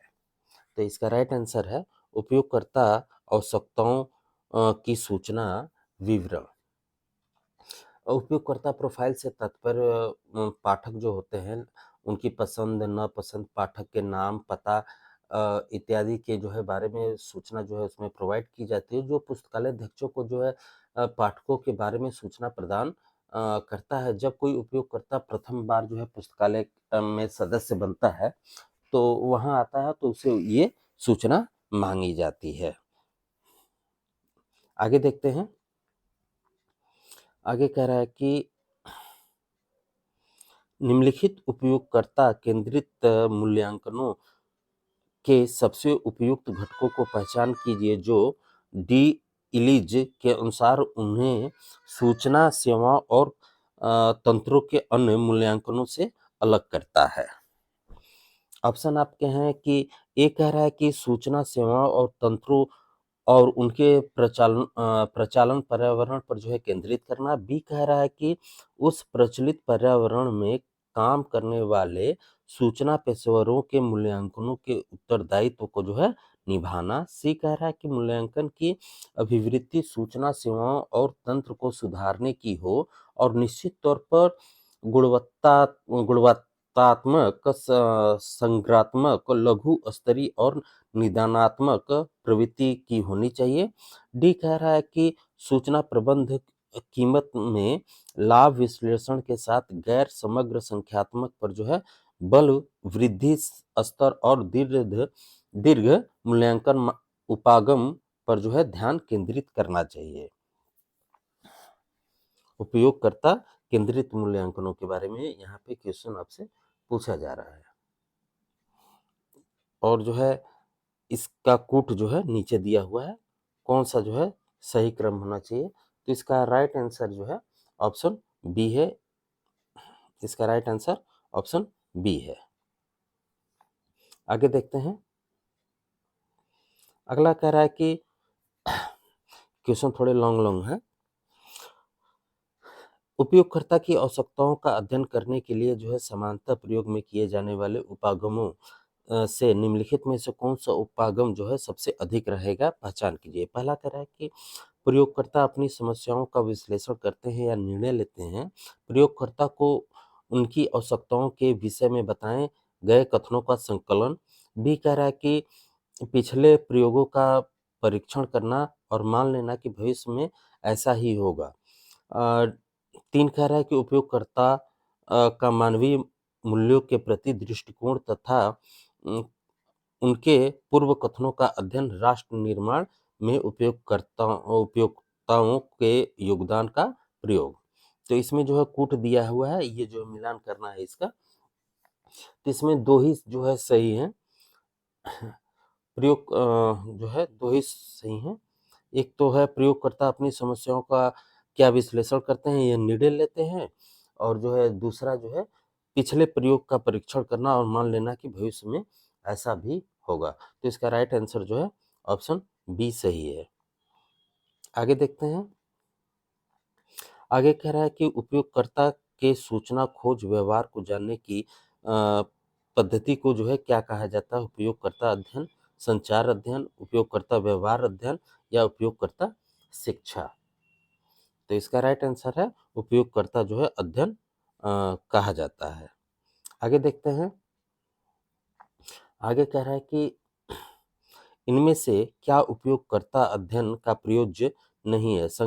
ए कह रहा है कि संकलन का विकास वैज्ञानिक तरीके से हो। बी कह रहा है कि उपयोगकर्ता की स्थिति जानना। सी कह रहा है कि संकलन विकास नीति तथ्यों के आधार पर तैयार करना। डी कह रहा है कि विभिन्न संकलनों की जो है ताकत और मजबूती का पता लगाना।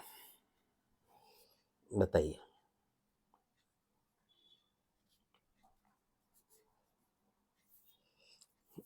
प्रयोज्य नहीं है तो इसके राइट आंसर की बात करूं तो इसका राइट आंसर है उपयोगकर्ता की स्थिति जानना। इससे कोई लेना देना नहीं है कि वो क्या कर रहा है। उपयोगकर्ता का अध्ययन का प्रयोज्य है कि संकलन का विकास जो है वैज्ञानिक तरीके से हो और विभिन्न संकलनों की जो है ताकत और मजबूती का पता लगे और संकलन विकास नीति तथ्यों के आधार पर जो है तैयार किया जाना चाहिए। आगे देखते हैं। आगे कह रहा है कि किसी विशिष्ट उपयोगकर्ता समूह के लिए रुचिकर हालिया सूचना या समाचार युक्त प्रिंट, इलेक्ट्रॉनिक या किसी भी अन्य रूप को क्या कहा जाता है? ऑप्शन है व्यापार सूची, हस्त पुस्तिका, समाचार पत्रिका या डी कह रहा है कि नियमावली। क्या? तो जो है किसी विशिष्ट उपयोगकर्ता समूह के लिए जो है रुचिकर हालिया सूचना का समाचार युक्त प्रिंट, इलेक्ट्रॉनिक या किसी अन्य रूप में समाचार पत्रिका को जो है कहा जाता है। तो इसका राइट आंसर ऑप्शन सी होगा। आगे देखते हैं। अगला प्रश्न कह रहा है कि एक सार्वजनिक पुस्तकालय के उपयोगकर्ता समूह में जो है क्या शामिल होता है? उपयोगकर्ताओं का द्वि समूह, उपयोगकर्ताओं का विभाजित समूह, उपयोगकर्ताओं का जो है एकल समूह या उपयोगकर्ताओं का जो है सजातीय समूह। तो जो है जो पब्लिक लाइब्रेरी होती है वो संस्कृत तथा सूचना प्राप्ति करने के लिए जो है उसे प्रोवाइड किया जाता है, या जिससे जो है अधिक से अधिक लोगों को जो है एजुकेटेड जो है बनाया जाए। पब्लिक लाइब्रेरी जो है सोसाइटी के जितने भी सदस्य होते हैं, चाहे स्त्री हो, पुरुष हो, बालक हो, महिला हो, कोई भी हो, जेंडर हो, कोई भी किसी भी कास्ट वगैरह जो भी है, यानी कि राष्ट्रीयता, धर्म, समुदाय, लिंग, आयु, भाषा वगैरह वगैरह, कोई भी हो, वो सभी के लिए जो है होता है। अ, पब्लिक लाइब्रेरी ऐसा नहीं है कि किसी एक के लिए होता है, ठीक है? तो इसका राइट आंसर जो है ऑप्शन बी, उपयोगकर्ताओं का जो है विभाजित समूह। आगे देखते हैं। अगला कह रहा है कि ग्रंथालय में छात्रों का आगमन इंटरनेट की उपलब्धता से प्रभावित होता है। बताइए कि ग्रंथालय में छात्रों का आगमन किस प्रकार का चर है? जो बी लीव के स्टूडेंट होंगे उनके लिए तो थोड़ा सा ये टफ क्वेश्चन होगा, मैं समझ सकता हूँ, लेकिन जो एम लीव वाले हैं और यूजीसी नेट की तैयारी करने वाले हैं उनके लिए ये क्वेश्चंस जो है आसान होगा। तो इसका राइट आंसर मैं बात करूं तो आश्रित चर, ऑप्शन सी इसका राइट आंसर है। ग्रंथालय में छात्रों का आगमन स्वतंत्र चर, अन्य दोष चर तथा अंतर्धीय चर जो है अपने नाम से जो है जाने जाते हैं। आगे देखते हैं। अगला प्रश्न है कि उपयोगकर्ता अध्ययनों को निम्नलिखित 3 श्रेणियों में किसने श्रेणीबद्ध किया है? ये क्वेश्चन ऊपर भी आया हुआ था और यहाँ भी रिपीटेड है। रिपीटेड होने का कारण है यूजीसी के नेट में इन क्वेश्चनों को बार-बार पूछना। अब आप समझ सकते हैं। इसीलिए मैंने इनको हटाया नहीं है, इसे जो है बार-बार किया है। तो ये ऊपर हमने इसके आंसर को देखा ही है, तो इसका राइट आंसर है मेजल, ऑप्शन बी। सीधा आंसर ही बता रहे हैं। आगे देखते हैं कि इसे जो है सुमेलित करना है, तो सूची ए को जो है सूची बी से जो है मिलान करना है, तो नीचे तक जाएगा। तो पहला कह रहा है कि व्यवहार अध्ययन, व्यवहार अध्ययन, प्रयोग अध्ययन, प्रयोक्ता अध्ययन, और डी कह रहा है कि सूचना प्रवाह अध्ययन। तो जो व्यवहार अध्ययन होता है वो व्यवहार अध्ययन जो होता है वो प्रयोक्ता की संप्रेषण व्यवस्था के साथ जो है अंतःक्रिया होती है। अब प्रयोग अध्ययन जो होता है संप्रेषण का जो है माध्यम होता है, संप्रेषण का जो है माध्यम होता है। तो ए का 3 और बी का जो है 4। तो इसी से जो है आप इस आंसर को जो है पूरा देख सकते हैं। तो इसका राइट आंसर है ऑप्शन बी। आगे देखते हैं। आगे कह रहा है कि निम्नलिखित को इसमें भी जो है सुमेलित करना है, 1 से जो है 2 से। तो लिंग प्रौद्योगिकी, सूचना प्रौद्योगिकी ग्रंथालय में अध्येयता लक्षणों के तार्किक सेट, इसमें जो है मिलान करना है। तो इसका राइट आंसर जो है ऑप्शन बी है। आगे देखते हैं। आगे कह रहा है कि विद्यार्थियों को जो है सॉफ्ट स्किल, लेखन कौशल और नौकरी उन्मुखी कौशल अर्जित करने में सहायता करने वाली सेवा है। कौन सी सेवा है? बताइए। Reader, career, referral, user education. तो इसके राइट आंसर की मैं बात करूं तो कैरियर गाइडलाइंस इसका राइट आंसर होगा। और अगर मैं थोड़ी-सी इनकी डिटेल में बात करूँ तो विद्यार्थी को जो है सॉफ्ट स्किल, लेखन कौशल और नौकरी उन्मुखी जो है कौशल अर्जित करने में सहायता करने वाली सेवा को जो है करियर गाइडेंस जो है कहते हैं। रीडर एडवाइजरी जो होता है, रीडर एडवाइजरी जो होता है, वो पाठकों की सलाहकार एक ऐसी सेवा है जिसमें प्रत्यक्ष या अप्रत्यक्ष जो है साधनों के मध्य से एक पाठक को कथा और गैर शीर्षक किताब का जो है सुझाव देना है। यह सेवा जो है एक मौलिक पुस्तकालय सेवा है, रीडर एडवाइजरी। ठीक है?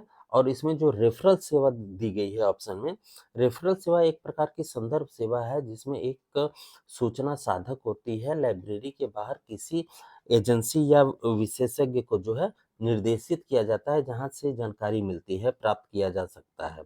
और इसमें जो है यूजर एजुकेशन जो इसमें दिया हुआ है, यानी कि उपयोक्ता शिक्षा जो दिया गया है, तो उपयोगकर्ता शिक्षा सभी प्रकार की गतिविधियों को जो है इसमें एडजस्ट करती है, जिसके बारे में हम सीखने के लिए जो है डिजाइन किया गया है। और जो है पुस्तकालय सेवाओं जो है सुविधाओं और पुस्तकालय संसाधनों और खोज के संगठन को जो है इसमें रणनीति बनाई जाती है कि उसको जो है किस तरीके से प्रोवाइड कराया जाए। आगे देखते हैं। ये कूट जो है दिया हुआ है, तो ये कह रहा है कि ई संसाधन के चयन में अत्यधिक सावधानी बरतने की जरूरत होती है ताकि इसे उपयोगिता केंद्रित बनाया जाए। तर्क दिया जाता है कि बाजार में ऑनलाइन उत्पादों की निरंतर उपलब्धता के साथ साथ बिना किसी कीमत के प्रचुर इंटरनेट संसाधन ने जो है ई संसाधनों को अप्रासंगिक बना दिया है। इसमें क्या होगा बताइए? तो इसमें जो है ये सही है, और जो है ये तो सही है, लेकिन ये गलत है। तो ये सही है, और तो इसका राइट आंसर ऑप्शन सी। आगे है, अगला कह रहा है कि पुस्तकालय प्रबंधन में सिक्स सिग्मा का जो है उपयोग अनुप्रयोग एक गुणवत्ता कार्यक्रम है जो उपयोक्ता उपयोगकर्ता जो है अनुभव में सुधार और लागत में कमी लाता है। तो तर्क दिया जाता है कि सिग्मा के 6 चरण जो है सभी पुस्तकालय प्रचलनों में जो है आवश्यक है। तो ऐसा तो नहीं है, ये तो नहीं, ये ज़रूरी नहीं है, ठीक है? तो ये सही है, तो इसमें ये सही है और लेकिन आर गलत है। इसका राइट आंसर जो है ऑप्शन ए ही होगा। आगे देखते हैं। ये भी कूट दिया हुआ है। अभिकथन कह रहा है कि जो है पुस्तकालय को जो है संतुष्ट ग्राहक आधार तैयार करने की आवश्यकता होती है जो पुस्तकालय कार्यक्रमों के लिए जो है सहायता प्रदान करने वाली होती है। तर्क दिया जा रहा है कि यदि पुस्तकालय के संसाधनों और सेवाओं की माप ग्राहक की प्रत्याशा तक की जाती है तो उसका पुनः उपयोग जो है सुनिश्चित नहीं किया जा सकता। तो ये तो फिर ये जो है गलत है, ये सही है। ग्राहक जो है संतुष्टि जो है ये लाइब्रेरी का जो है वर्क है, तो इसका भी राइट आंसर ऑप्शन ए ही होगा। आगे देखते हैं। आगे कह रहा है कि निम्नलिखित में से कौन सा उपयुक्तता शिक्षा के साथ जो है अंतर परिवर्तनीय नहीं है। ये नहीं को हमेशा जो है एग्जाम में हाईलाइट करिएगा, ठीक है? पेन वहाँ पे पेन इस तरीके से मार लीजिएगा आप लोग। तो ऑप्शन ए कह रहा है कि पुस्तकालय अनुदेश, पुस्तकालय अभिमुखीकरण, ग्रंथपरक अनुदेश, पुस्तकालय आचार शास्त्र। तो इसका राइट आंसर है पुस्तकालय आचार शास्त्र। पुस्तकालय आचार शास्त्र जो है उपयोगिता जो है शिक्षा के साथ अंतर परिवर्तनीय नहीं होता है, जबकि पुस्तकालय अनुदेश, पुस्तकालय अभिमुखीकरण और ग्रंथपरक जो है अनुदेश ये परिवर्तनीय होता है। आगे देखते हैं, अभी टाइम है आधे घंटे में, तो देख लेते हैं आगे के भी प्रश्नों को।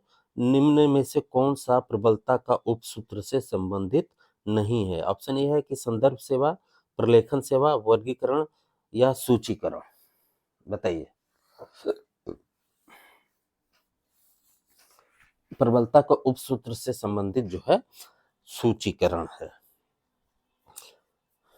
ठीक है, तो सूचीकरण के बारे में थोड़ा सा देख लेते हैं। प्रबलता का जो उपसूत्र इसमें दिया गया है, पुस्तकालय सूची की सफलता जो है संलेखों की व्यवस्था तथा उसके अंतर्गत आवश्यक संलेखों तत्वों को जो है समुचित ढंग से जो है प्रस्तुत करने के लिए जो है बनाई गई है। रंगनाथन महोदय के अनुसार जो है कहा गया है कि सूची में विषय प्रविष्टि का स्थान निर्धारण करने के लिए जहां तक संभव हो पाए प्रबलता को पूर्ण अग्र अनुच्छेद के साथ जो है एकत्रित किया जाना चाहिए। समझिए पहले बात को, प्रबलता को जो है पूर्णतया अग्र अनुच्छेद के साथ एकत्रित किया जाना चाहिए। ठीक है, अग्र अनुच्छेद में जहां तक संभव हो इसको प्रविष्टि तत्व में एकत्रित किया जाना चाहिए। फिर कह रहे हैं कि यदि अग्र अनुच्छेद में पूर्णतया एकत्रितकरण संभव न हो तो प्रबलता को न्यूनतम रूप से अगले अनुच्छेदों में तीव्र के साथ जो है हाशमन अनुक्रम के सिद्धांत पर जो है आधारित होना चाहिए। आगे कहते हैं कि प्रबलता यह जो है बहाव अगले अनुच्छेदों को में जो है तीव्रता के हाशमान अनुक्रम के सिद्धांत पर जो है आधारित होना चाहिए। प्रबलता का उपसूत्र में ये चीज कहा गया है। आगे देखते हैं, आगे कह रहा है कि कौन सा उपसूत्र सूची प्रविष्टियों के व्यवस्थापन से संबंधित है। ऑप्शन ए है पुनः स्मरण मान का उपसूत्र, बी कह रहा है कि वांछित शीर्षक का उपसूत्र, सी कह रहा है कि अस्थायित्व का उपसूत्र, या डी कह रहा है कि प्रबलता का उपसूत्र। तो इसका राइट आंसर है प्रबलता का उपसूत्र। मैंने अभी इसके बारे में टोटल चीजें आपको बताई कि सूचीकरण में जो है प्रविष्टियों का स्थान निर्धारण करने के लिए जहां तक संभव हो प्रबलता को पूर्णतः अग्र अनुच्छेद के साथ एकत्रित किया जाना चाहिए। अग्र अनुच्छेद में जहां तक संभव हो पाए प्रविष्टि तत्व में एकत्रित किया जाना चाहिए। यदि अग्र अनुच्छेद में पूर्णतया एकत्रीकरण संभव न हो तो प्रबलता को न्यूनतम यानी कि कम से कम अगले अनुच्छेद में तीव्रता यानी कि जल्दी अनुक्रम के सिद्धांत पर जो है। तो आज का पहला प्रश्न हमारा कह रहा है कि डॉक्टर एस आर रंगनाथन विश्वविद्यालय अनुदान आयोग यानी कि यूजीसी, और यूजीसी को जो है अभी विघटित कर दिया गया है, ये भी आप ध्यान में रखिए कि पुस्तकालय समिति के जो है अध्यक्ष किस वर्ष में थे। यूजीसी ने जो है पुस्तकालय समिति जो बनाई थी उसके जो है अध्यक्ष जो है ये किस वर्ष में रहे। तो पहले तो इसके राइट आंसर देख लेते हैं, तो इसका राइट आंसर जो है 1957 है।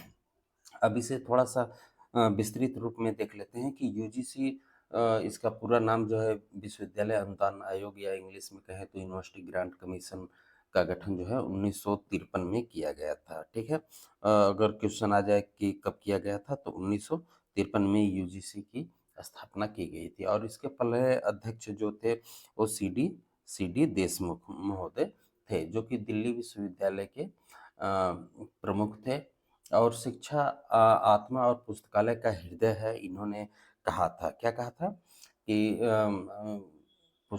शिक्षक आत्मा और पुस्तकालय जो है हृदय होता है।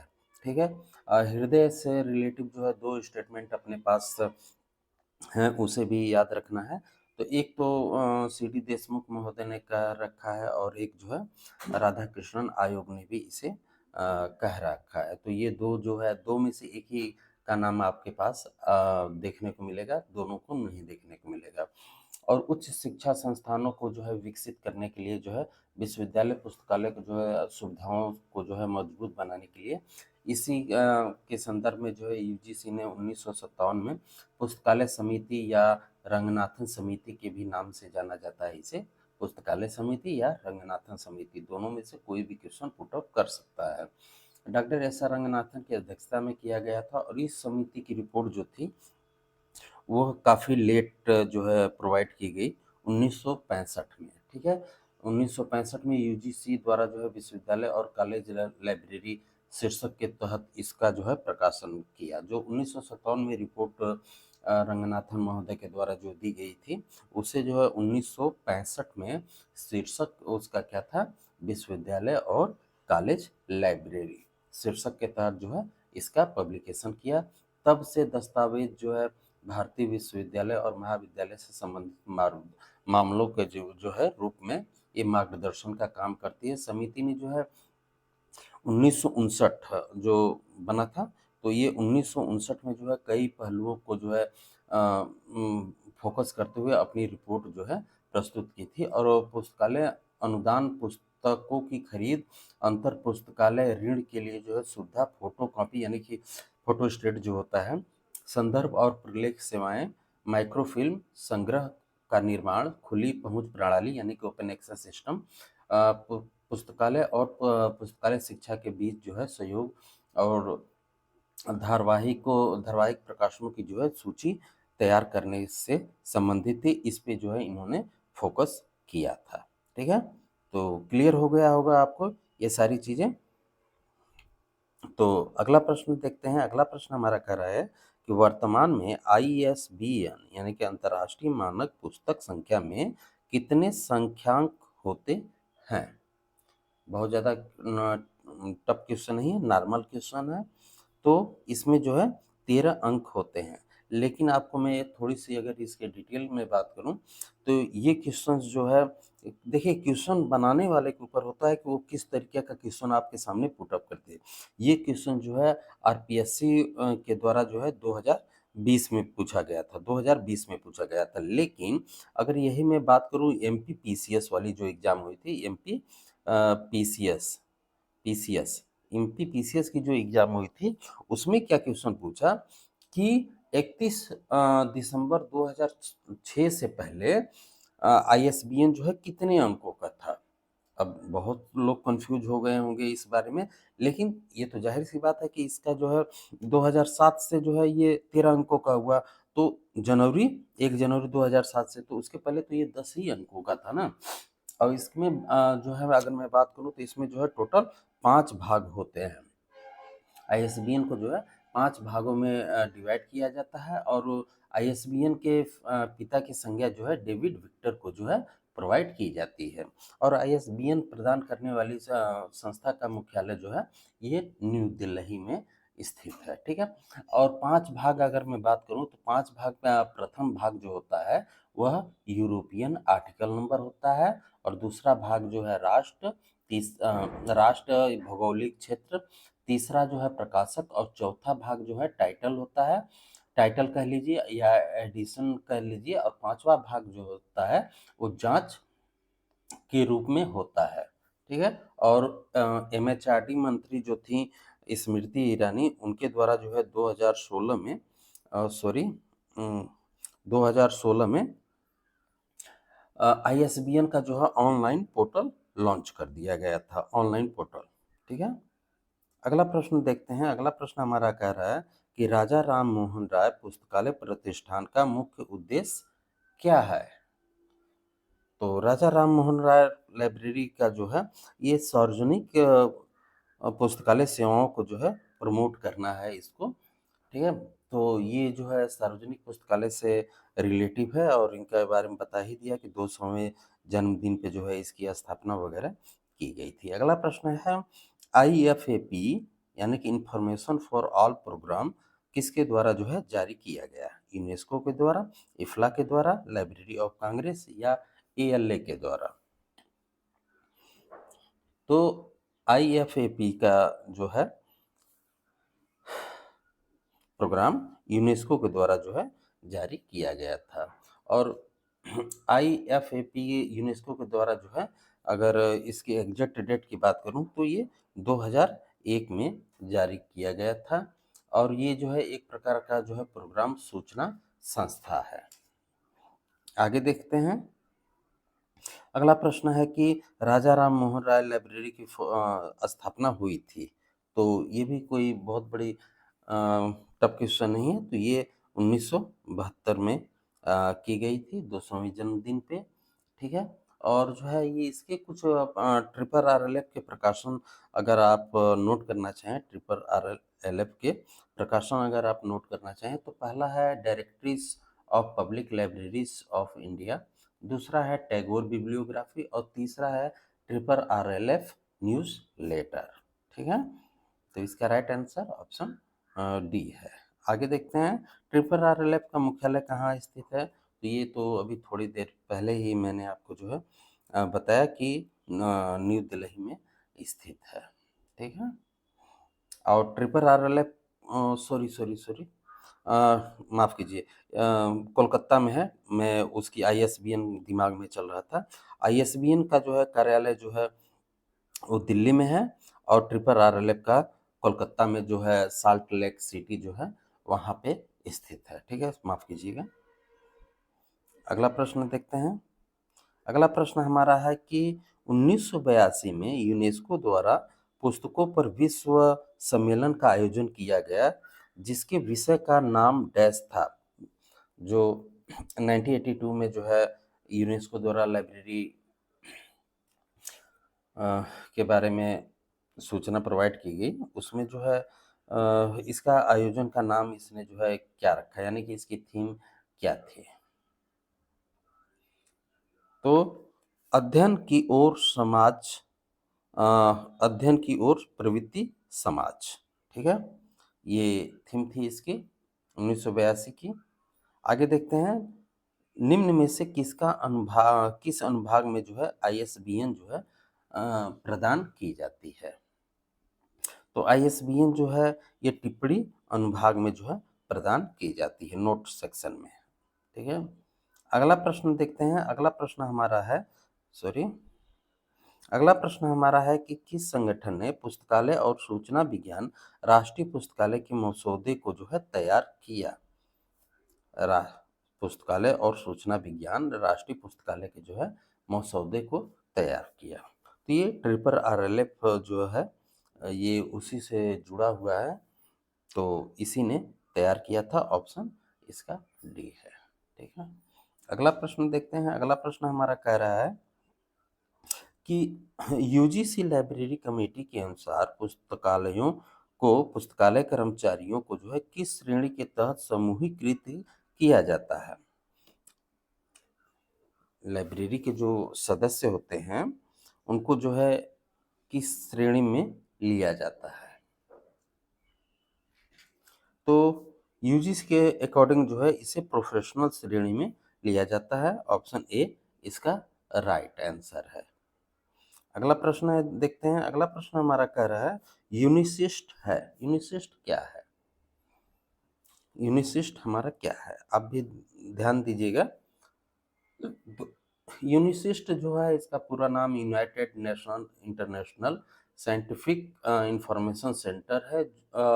ये उन तरीकों, मापदंडों, मानकों, सिद्धांतों और तकनीकों का एक सेट जो है संदर्भित करता है जो यूनेस्को का भी पूरा नाम समझ लीजिए, united nation education scientific and culture organisation है। सामान्य सूचना कार्यक्रम के जो है फ्रेमवर्क के रूप में जो है ये कार्य करता है। दो संगठनों यूनेस्को और international council of scientific council के जो है संयुक्त रूप में जो है एक विश्व विज्ञान सूचना प्रणाली के लिए जो है ये कार्य करता है। और जो है यूनेस्को और आईसीएसयू जो है केंद्रीय समिति का गठन किया गया। इसमें जो है 4 वर्ष लग गए और 1970 में यूनेस्को और आईसीएसयू के द्वारा जो है विश्व सूचना प्रणाली सहायता के लिए जो है यूनिसिस्ट अध्ययन रिपोर्ट मानक जो है प्रकाशित की गई थी। और व्यवहार रिपोर्ट जो है जीन काउड गार्निंग के द्वारा जो है गार्डिन के द्वारा जो है तैयार किया गया था इसका, ठीक है। तो ये जो है विश्व विज्ञान सूचना ये कार्यक्रम है, ठीक है। अगला प्रश्न देखते हैं। अगला प्रश्न हमारा कह रहा है कि यूनिसिस्ट स्थापित करने के लिए यूनेस्को ने किस एजेंसी के साथ सहयोग किया। तो ये तो मैं अभी आपको जो है बताया ना कि यूनेस्को और ICSU के द्वारा जो है किया गया था, ठीक है। और ICSU का जो है नाम भी आपको बताया, international council of scientific council इसका पूरा नाम है, ठीक है। आगे देखते हैं, अगला प्रश्न हमारा कह रहा है कि भारत में पुस्तकालय एवं सूचना नीति पर राष्ट्रीय स्तर का अनुप्रयोग किसके द्वारा जो है किया गया? बताइए किसके द्वारा जो है किया गया? तो ये ट्रिपल आरएलएफ के द्वारा जो है ये किया गया था, यानी कि राजा राम मोहन राय लाइब्रेरी फाउंडेशन के द्वारा जो है इसे किया गया था, ठीक है। अगला प्रश्न देखते हैं, अगला प्रश्न हमारा है ISBN में अब कितने अंक हैं? घुमा फिरा के क्वेश्चन जो है कैसे भी करके आपसे पूछ देगा। ISBN में अब कितने नंबर हैं बताइए? तो ISBN में 13 अंक हैं। आगे देखते हैं, अगला प्रश्न हमारा है कि राजा राम मोहन राय लाइब्रेरी फाउंडेशन की स्थापना किसके द्वारा की गई थी?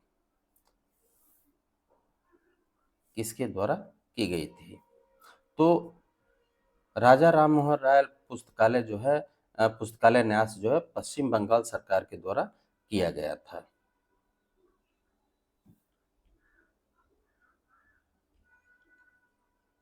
नहीं सॉरी दोस्त, पश्चिम बंगाल एक्ट के तहत जो है इसका किया गया था इसको।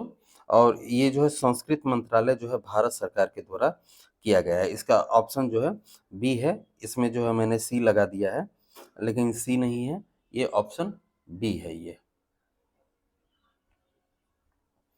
अगला प्रश्न देखते हैं, अगला प्रश्न है यूनेस्को द्वारा कौन से सॉफ्टवेयर पैकेज का जो है निर्माण ग्रंथालयों में कंप्यूटर के अनुप्रयोग को जो है बढ़ावा देने हेतु सृजित किया गया है? यूनेस्को द्वारा जो है कौन से सॉफ्टवेयर पैकेज का निर्माण ग्रंथालयों में कंप्यूटर के अनुप्रयोग को जो है बढ़ावा देने के लिए सृजित किया गया है? तो यूनेस्को के द्वारा जो है CDS और ISIS का निर्माण किया गया था, ठीक है। आगे देखते हैं, अगला प्रश्न यूनेस्को द्वारा उपयोगकर्ता शिक्षा कार्यक्रम बनाने के लिए किसके द्वारा जो है प्रयास किए गए? किसके द्वारा जो है प्रयास किए गए? तो ये यूनिसिस्ट के द्वारा किया गया था। ऑप्शन ए इसका राइट आंसर है, ठीक है। अगला प्रश्न है ISBN संक्षिप्त का पूर्ण नाम क्या है? क्वेश्चन है ISBN का जो है पूरा नाम क्या है? तो ISBN का जो है इंटरनेशनल स्टैंडर्ड बुक नंबर है। ऑप्शन सी इसका राइट आंसर है। अगला प्रश्न देखते हैं, अगला प्रश्न है कि वह अंतर्राष्ट्रीय मान्यता प्राप्त संख्या जो पुस्तक को जो है प्रोवाइड की जाती है क्या कहलाती है? तो जो है ISBN कहलाती है। ऑप्शन ए सही है। इसके बारे में टोटल चीज मैंने आपको बता ही दिया है। अगला प्रश्न हमारा है कि पब्लिक लाइब्रेरी मैनिफेस्टो द्वारा विकसित किया गया था। पब्लिक लाइब्रेरी मैनिफेस्टो द्वारा जो है विकसित किया गया था, तो किसे? यूनेस्को के द्वारा जो है पब्लिक लाइब्रेरी मैनिफेस्टो को जो है तैयार किया गया था, ठीक है।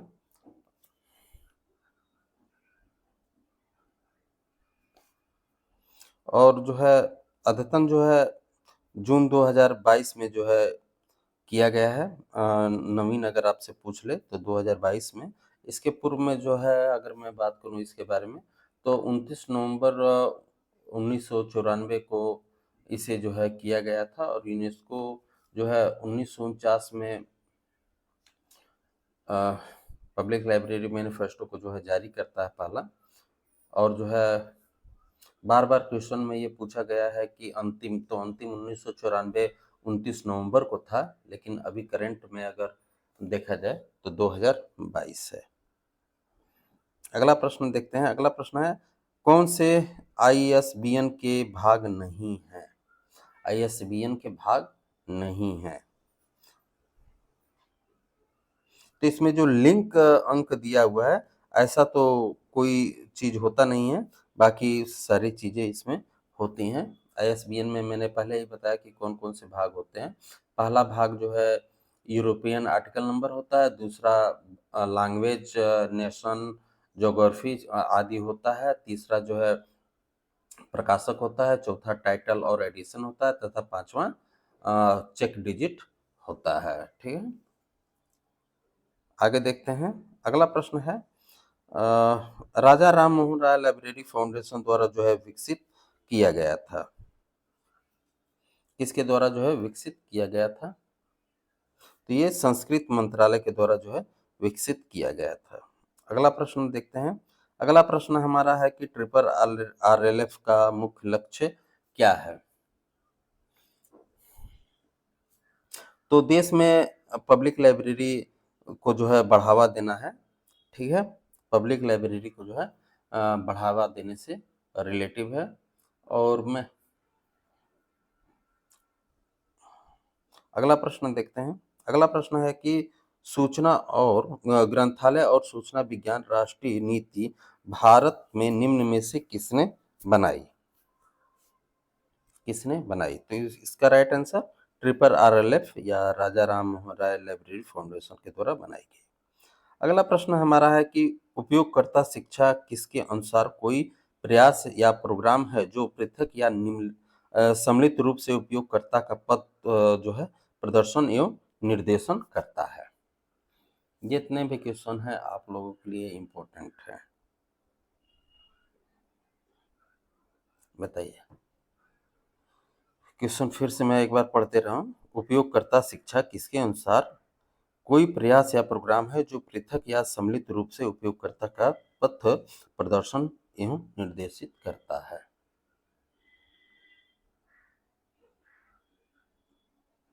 तो इसके राइट आंसर की बात करूं तो इसका राइट आंसर है यूनेस्को। ऑप्शन डी इसका राइट आंसर है। यूनेस्को के द्वारा यूनेस्को की स्थापना जो है 16 नवंबर 1945 को की गई थी और इसका गठन जो है 4 नवंबर 1948 में किया गया था। इसका मुख्यालय पेरिस, फ्रांस में है। इसी द्वारा जो है भूकन कूपन पद्धति की व्यवस्था की गई थी। ठीक है? अगला प्रश्न देखते हैं। अगला प्रश्न है विश्वविद्यालय अनुदान आयोग का विज्ञान सूचना केंद्र जो है कहाँ स्थित है? विश्वविद्यालय अनुदान का जो है विज्ञान सूचना केंद्र जो है कहाँ स्थित है? तो Indians institute of science Bangalore. ठीक है? ये वहाँ स्थित है। इसका शॉर्ट नाम NCSI है। NCSI है। राष्ट्रीय विज्ञान सूचना केंद्र भारतीय विज्ञान संस्थान बेंगलुरु का एक सूचना केंद्र है जो संस्थागत शैक्षणिक समुदाय को जो है इलेक्ट्रॉनिक इंफॉर्मेशन प्रोवाइड करता है। केंद्र आयोजित जो है R&D परियोजना भी संचालित यही करता है। R&D और सूचना विज्ञान प्रबंधन पर जो है एक प्रशिक्षण कार्यक्रम का भी आयोजन करता है। NCSI जो है 1983 में विश्वविद्यालय अनुदान आयोग जो रहा द्वारा जो है इंटर यूनिवर्सिटी सेंटर के रूप में जो है स्थापित किया गया था। ठीक है? 1983 में इसे विकसित किया गया था। अगला प्रश्न देखते हैं। अगला प्रश्न हमारा है कि ISBN नंबर के विभिन्न 5 भागों में से कौन सा भाग किताब के प्रकाशक को जो है दर्शाता है? तो ये जो है मैंने आपको अभी ऊपर बताया भी है। तो ये तीसरा भाग है। ऑप्शन सी इसका है। ऑप्शन सी इसका सही है। पहला भाग मैंने आपको बताया है कि यूरोपियन आर्टिकल नंबर होता है। दूसरा जो है नेशन ज्योग्राफी से रिलेटिव होता है। तीसरा भाग जो है प्रकाशक का होता है। चौथा भाग जो है जिसमें 3 अंक होते हैं, इसमें टाइटल और एशियन का नॉलेज होता है। पांचवा 1 अंक का होता है और ये जो है चेक डिजिट होता है। ठीक है? पहले भाग में जो है 3 अंक होते हैं, दूसरे भाग में 2 अंक होते हैं, तीसरे भाग में 4 अंक होते हैं और तीसरे अंक में 4 अंक होते हैं, चौथे भाग में जो है 3 होता है और लास्ट का जो है उसमें 1 होता है। तो 3 2 5 5 4 9 9 3 12 1 13 अंक हमारे कंप्लीट हुए। अगला प्रश्न देखते हैं। अगला प्रश्न हमारा है कि राजा राम मोहन राय प्रतिष्ठान के जो है अध्यक्ष कौन है? अध्यक्ष कौन है? तो ब्रिज किशोर शर्मा, ऑप्शन ए इसका राइट आंसर है। अगले प्रश्न को देखते हैं। अगला प्रश्न है राजा राम मोहन राय पुस्तकालय प्रतिष्ठान कोलकाता में कब स्थापित किया गया? तो ये मई जो है 1972 में जो है स्थापित किया गया था। अगला प्रश्न देखते हैं। इसमें जिसमें ज़्यादा बताने को नहीं रहेगा, मैं वैसे ही चलता रहूँगा।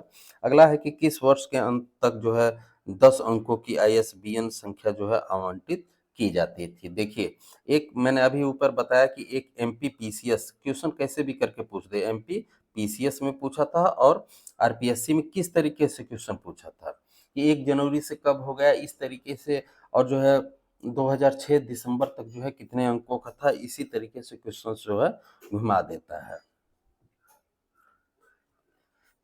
बताइए। 10 अंकों की जाती थी, तो 2006 तक ये की जाती थी। ठीक है। अगला प्रश्न देखते हैं। अगला प्रश्न हमारा है कि UGC डिजिटल पुस्तकालय कंसोर्टियम का शुभारंभ जो है किसके द्वारा किया गया था?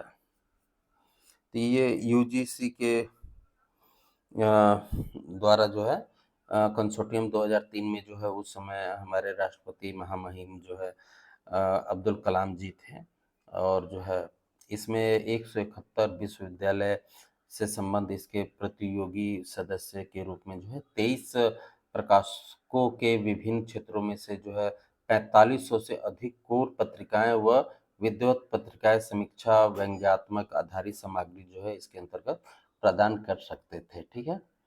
तो अब्दुल कलाम महोदय के द्वारा जो है इसे किया गया था, और बहुत ही अच्छे आदमी थे, इसमें तो कोई दो राय नहीं है। अगला है विज्ञान और प्रौद्योगिकी सूचना नीति विनिमय प्रणाली कार्यक्रम जो है का प्रवर्तक किया गया, किसके द्वारा जो है इसका प्रवर्तक किया गया? तो ये जो है यूनेस्को के द्वारा किया गया था।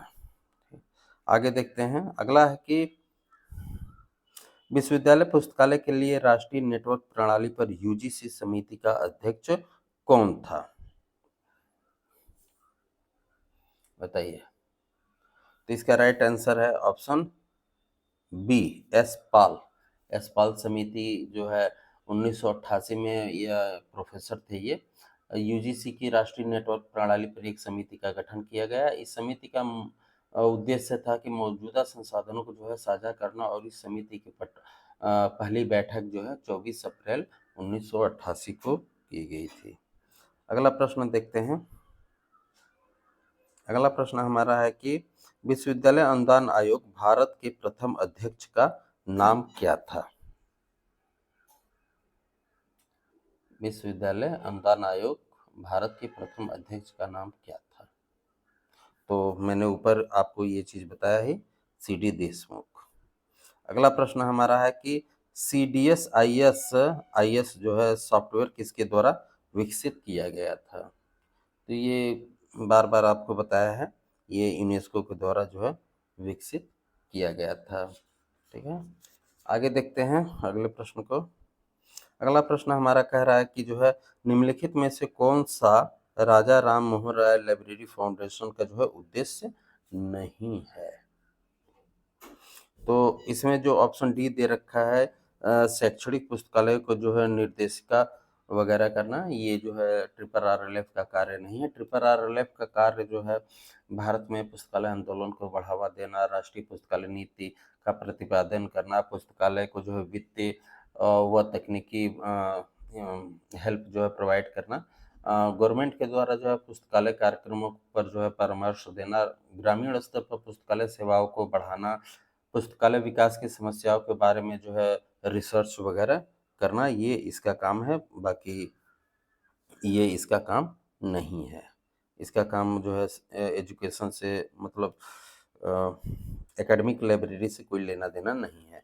अगला है कि 1 जनवरी 2007 से ISBN कितने अंकों का होता है? वही बात हो गई बार बार, तो ये 2000 2007 से जो है 1 जनवरी 2007 से जो है 13 अंकों का हो गया, उसके पहले ये 10 अंकों का हुआ करता था। अगला प्रश्न है, ट्रेपर आरएलएफ ने जो है नेहरू युवा केंद्र संगठन के साथ मिलकर डैश को जो है विकसित करने की पहल शुरू की है। किसकी पहल शुरू की है? तो ये सभी राष्ट्रीय युवाओं को जो है राष्ट्र निर्माण में जो है प्रक्रिया में भाग लेने के लिए जो है इसने स्टार्ट किया है। इसमें जो है 13 से 35 वर्ष के युवाओं को जो है सम्मिलित किया गया है। ठीक है, तो इसमें जो है राइट आंसर ऑप्शन सी है, सभी ग्राम पंचायतों को।